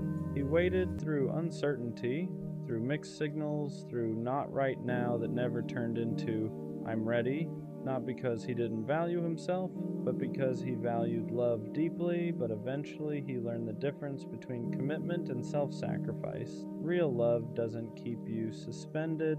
It doesn't ask you to pause your life while someone decides if you're worth choosing. Real love meets you where you are, and the moment he understood that, waiting lost its meaning, because waiting only makes sense when both people are moving toward each other, even slowly, not when one person is standing still hoping to be picked someday. Walking away wasn't easy. It didn't feel empowering at first. It felt like grief. Grief for the future he imagined. Grief for the version of himself who believed patience would be rewarded no matter the cost. But over time, that grief turned into clarity. He realized something simple but life-changing. Love should feel mutual, certain, chosen in the present, not promised someday. So now, when he looks back on the waiting, he doesn't see weakness. He sees proof that he can love deeply. But he also sees the moment he learned to stop giving that depth to people who couldn't return it. He waited because he meant it, but he walked away because he finally understood that the right person won't need him to wait at all. They'll choose him clearly, willingly, and without hesitation, and that's not something you ever have to earn by putting your life on hold. Some nights, I stay up hugging my pillow pretending it's someone, not because I'm dramatic, but because it gets lonely when no one chooses you. You start wondering if love just missed you, if maybe everyone else got picked and you were the one who got skipped over. I tell myself I'm fine being alone, and most days I am. But late at night when the world is quiet, that's when the question comes back. Will love ever find me? Or am I just meant to imagine it? I think the hardest part is not the loneliness. It's feeling like you have so much love to give and nowhere to put it, no hands to hold, no one to come home to, just you, your thoughts, and the same hope you keep tucking away every morning. And what scares me most is not being alone right now. It's the thought that maybe this is permanent. Being alone doesn't hurt the most. Being unchosen does. It's watching people find each other while you keep ending up by yourself. It's being told, your time will come so many times that it starts to feel like a placeholder sentence. You start questioning yourself. Am I too quiet? Too much? Not enough? You replay everything, trying to find the reason no one stayed. And late at night, when you're hugging a pillow, imagining it's someone who wants you back, those thoughts get louder. Not because you don't love yourself, but because you're tired of being the only one who does. The scary part is how slowly it affects your worth. You don't stop believing in love, you stop believing it wants you, and that's when loneliness becomes heavier than silence, because now it's not just about being alone, it's about wondering if something is wrong with you for being alone this long. This feeling doesn't mean you're unlovable, even though it really feels like it. It means you've been alone long enough for the silence to start telling stories. And silence is loud when it goes on too long. You start mistaking timing for rejection. You start turning waiting into a flaw. You start thinking love hasn't found you because you're missing something. But love doesn't work on fairness, and it doesn't run on schedules. Some people find it early. Some people find it after they've learned how to sit with themselves at night. And that doesn't make you behind. It makes you human. The fact that you still want love, still imagine it, still hope for it, even after feeling unchosen, that's not weakness. That's proof your heart didn't close. Imagining love at night doesn't make you desperate. It means you're human. You're not hugging a pillow because you're weak. You're doing it because your body remembers what closeness feels like, even when your life hasn't caught up yet. There's nothing wrong with wanting someone to come home to, with wishing there was a hand to reach for when the day finally goes quiet. The problem isn't that you imagine love, it's that you've been alone long enough to start believing wanting it is something you need to outgrow. But love isn't something you mature out of, something you wait for without turning against yourself in the meantime. You don't need to shame the part of you that still hopes at night. That part is just proof you haven't gone numb, and as long as you haven't gone numb, love hasn't missed you. Loneliness at night doesn't get to decide your future. Even when it feels endless, nights are heavy because they strip everything down. No distractions, no noise, just you and the question you try not to ask during the day. But night feelings aren't prophecies. They're just unmet needs speaking when everything else is quiet. Being alone right now doesn't mean you'll always be alone. And being unchosen so far doesn't mean you're unchoosable. It just means you haven't been met yet. There's a difference. You're not behind, you're not forgotten, you're not running out of time. You're just in the part of the story where love hasn't arrived, not the part where it never does. The hardest balance is holding hope without turning it into self-doubt, because when you hope for something for a long time, it can start to feel personal when it hasn't arrived yet. You tell yourself you're patient, but underneath that, there's a quiet fear that maybe hope is just another way of setting yourself up. So you try to numb it. You tell yourself you don't need love. You act like you're fine on your own, but hope doesn't disappear that way. It just goes quiet and waits for the night. The truth is, hope isn't the problem. Hope only hurts when you turn it inward and use it as proof that something is wrong with you. You're allowed to hope without questioning your worth. You're allowed to want love without it meaning you're lacking. Hope isn't weakness. It's just your heart still believing in a future you haven't reached yet. When love hasn't found you yet, it can make you feel invisible. You're moving through life unnoticed, unchosen, easy to pass by. But invisibility isn't the truth. It's just what loneliness whispers when it's tired of waiting. You don't get overlooked because you lack something. You get overlooked because connection isn't something you can force into timing. The right person doesn't miss you because they're better at noticing. They find you because they're looking for what you already are. And until then, you're not invisible. You're just living in the space before recognition. That space feels quiet. It feels long. It feels unfair. But it isn't empty. It's shaping you into someone who will recognize real love when it finally arrives. Not because you're desperate for it, but because you're ready to receive it without disappearing into it. Love usually doesn't find you when you're proving you deserve it. It finds you when you stop performing and start existing. For a long time, I thought if I was good enough, patient enough, understanding enough, someone would finally see me. So I overgave, overthought, over-explained. But love doesn't arrive as a reward for endurance. It arrives when you're no longer shrinking to be easier to choose. The moment you stop asking, what do I need to fix? And start asking, what do I need to feel safe? Something shifts. You don't chase connection anymore, you allow it. And that doesn't make love come faster, and it makes it come healthier. Because the love that finds you then isn't choosing you because you tried hard enough. It's choosing you because you're finally standing still as yourself. Waiting is hard because it's empty time. Not empty in life, but empty in connection. You're still living, still growing, still doing everything you're supposed to do, but there's no one to share the quiet with, and that's where loneliness sneaks in. The difference between waiting and loneliness is what you tell yourself while you're there. Loneliness says, nothing is happening because I'm not enough. Waiting says, something hasn't arrived yet, and that's not a reflection of my worth. Learning to sit in the waiting doesn't mean pretending you don't want love. It means refusing to let the absence of it turn into self-blame. You can want love deeply and still treat yourself gently in the meantime. You can feel the quiet without letting it convince you that this is all there will ever be, because waiting isn't where your story ends. It's just the space between who you've been and who you're about to meet. There's a moment when hope stops hurting, not because love arrived, but because you stop fighting yourself while waiting. You stop asking the question every night with fear in it. You still want love, you still imagine it, but it no longer feels like your life is on hold without it. Hope becomes something gentle, something you carry, not something that weighs you down. You realize love finding you was never about being chosen faster or proving you're worthy enough. It was about becoming someone who doesn't disappear while waiting to be seen. And when that shift happens, loneliness loosens its grip, not because you're no longer alone,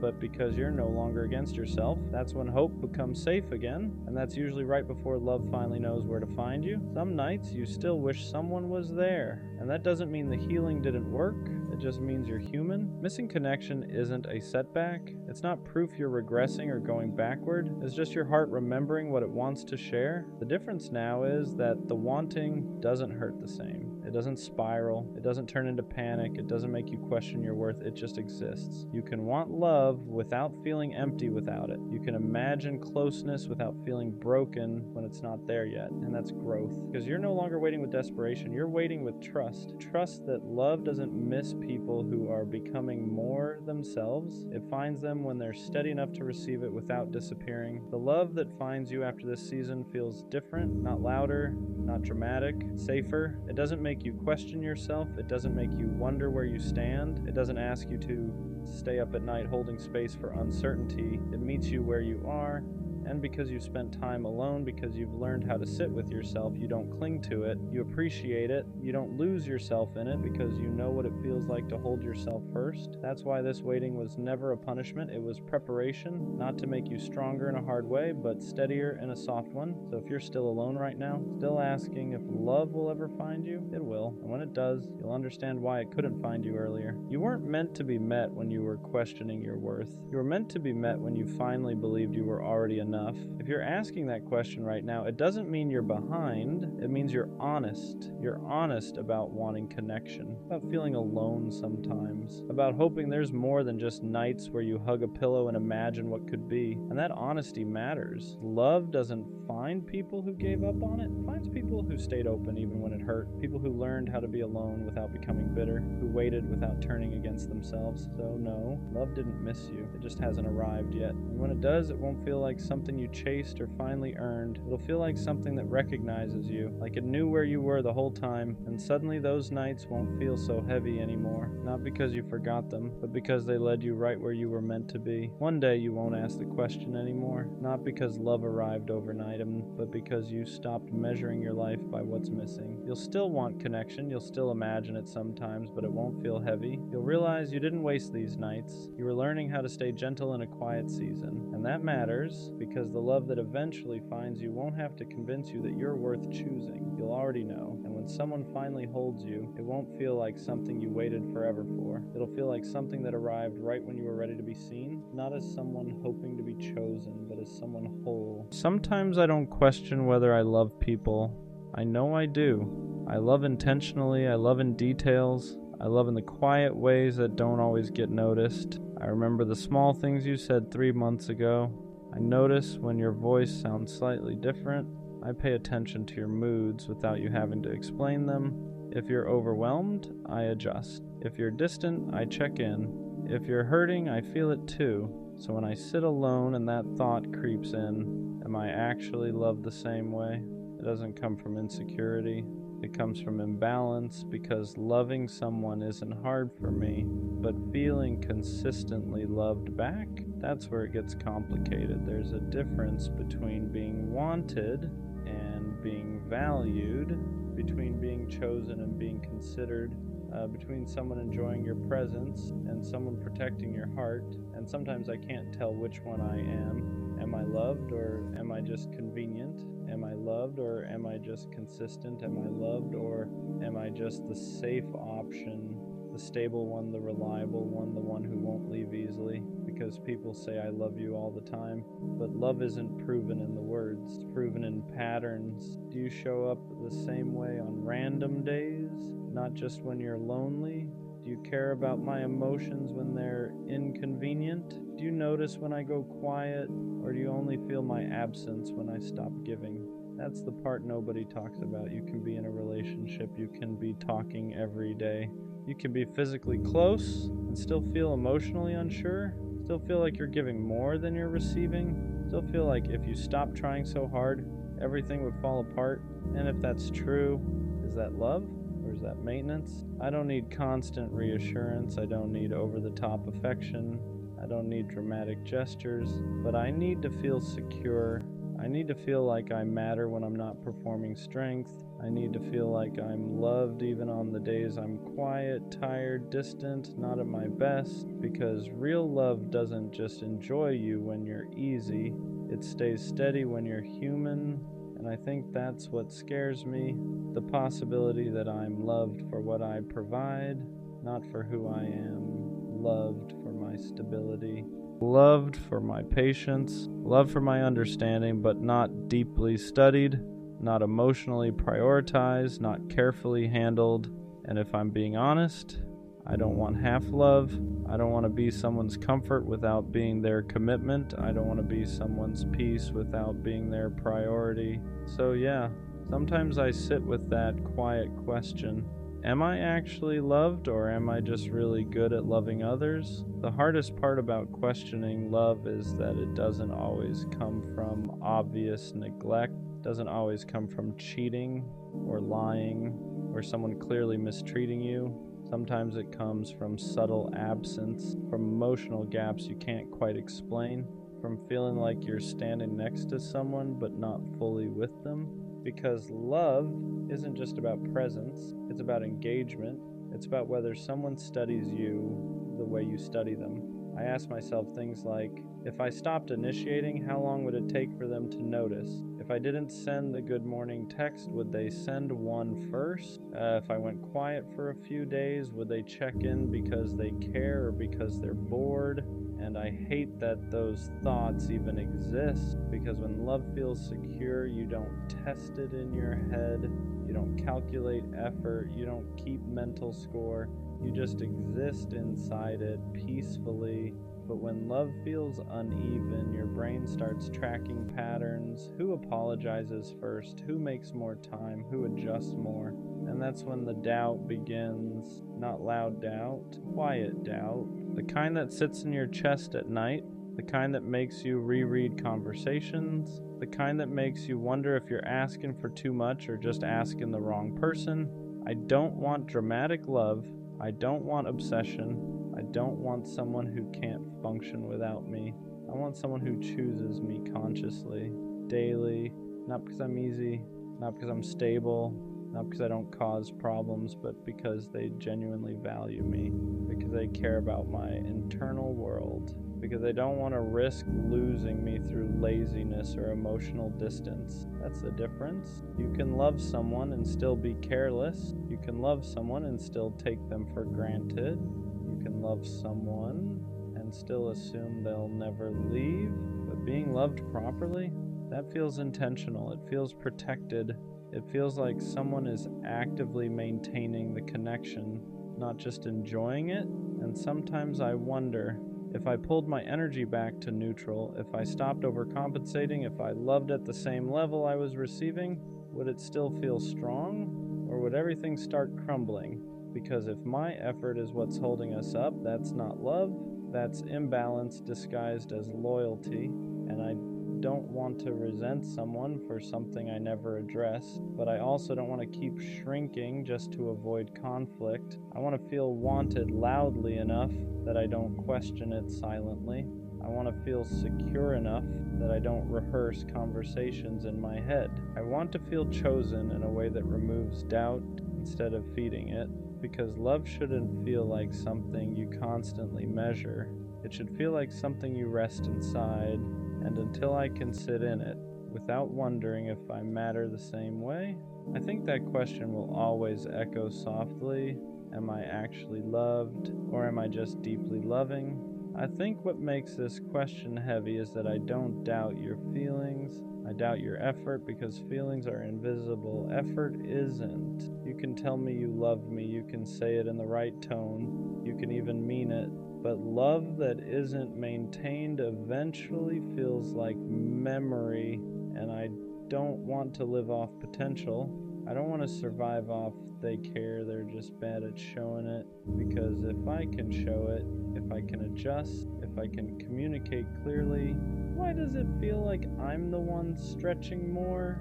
That's where the exhaustion comes in, not from loving you, from overcompensating for the space you leave. There's a specific loneliness that comes when you're the emotionally aware one, when you're the one who brings things up calmly, when you're the one who says, let's talk about it, when you're the one who makes sure small issues don't become big ones. And sometimes I wonder, if I stopped being that person, would you step into that role? Or would we slowly drift because I stopped carrying the emotional weight? That's not partnership, that's imbalance. And imbalance slowly turns love into doubt. I don't need perfection. I need reciprocity.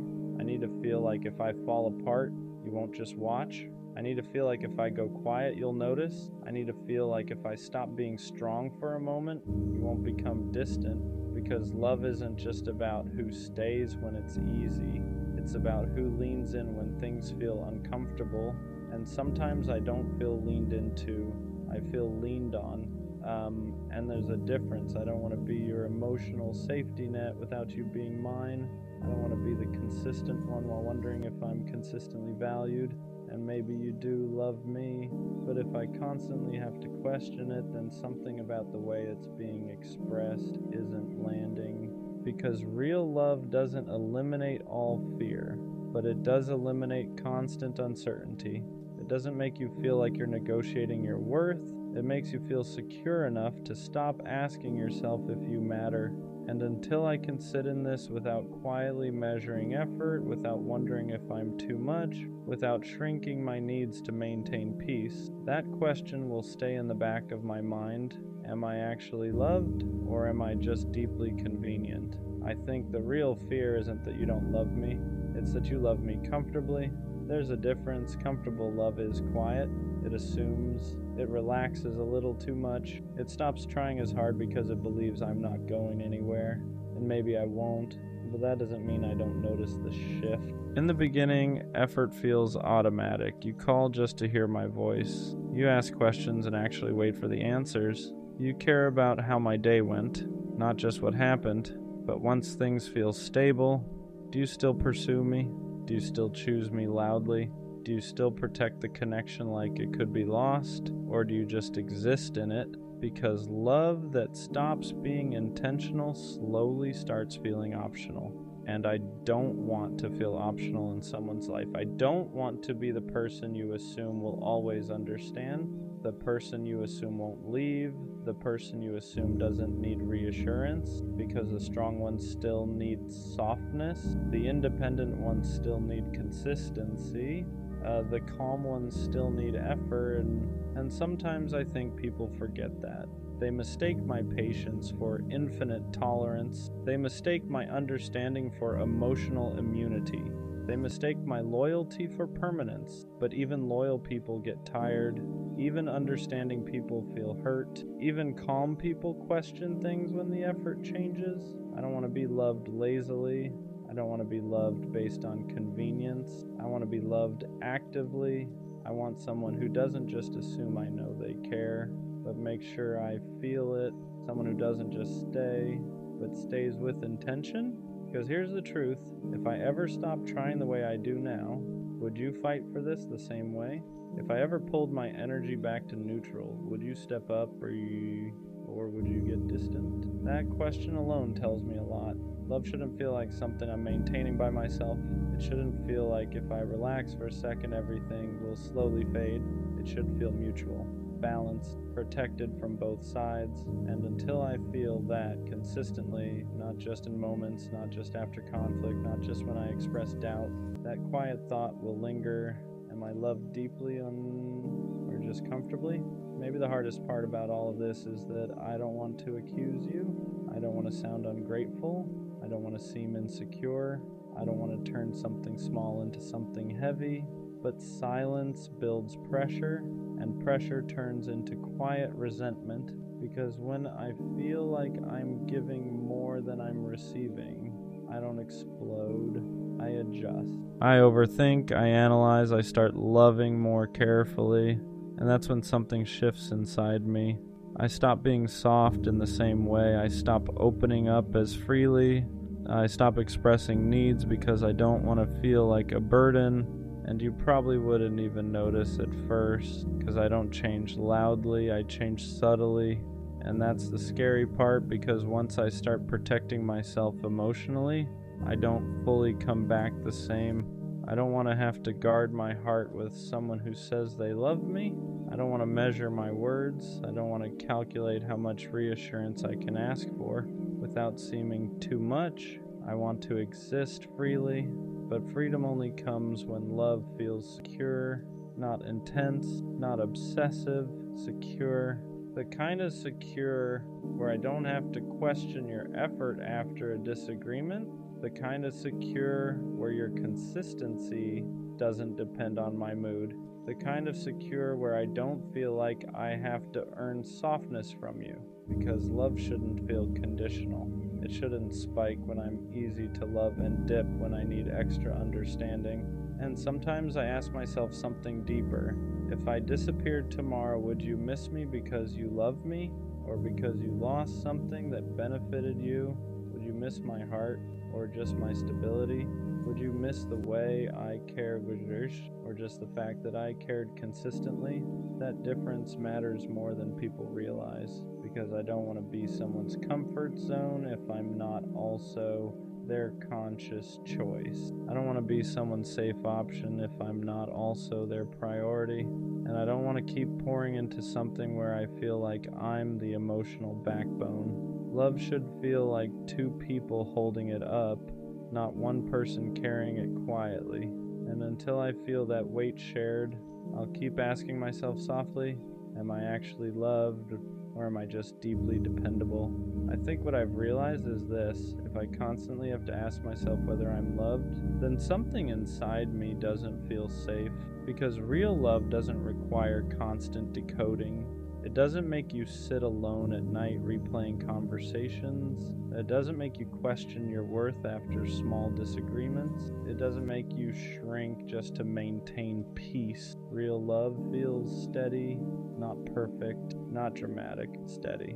It feels like someone who chooses you, even when you're not at your best. It feels like someone who reassures without being forced. It feels like someone who protects your heart, like it's their responsibility too. And maybe you do love me, but if your love makes me anxious, if it makes me overanalyze, if it makes me feel like I'm asking for too much when I ask for consistency, then it's not landing the way love should, because love shouldn't make you question your value. It should reinforce it.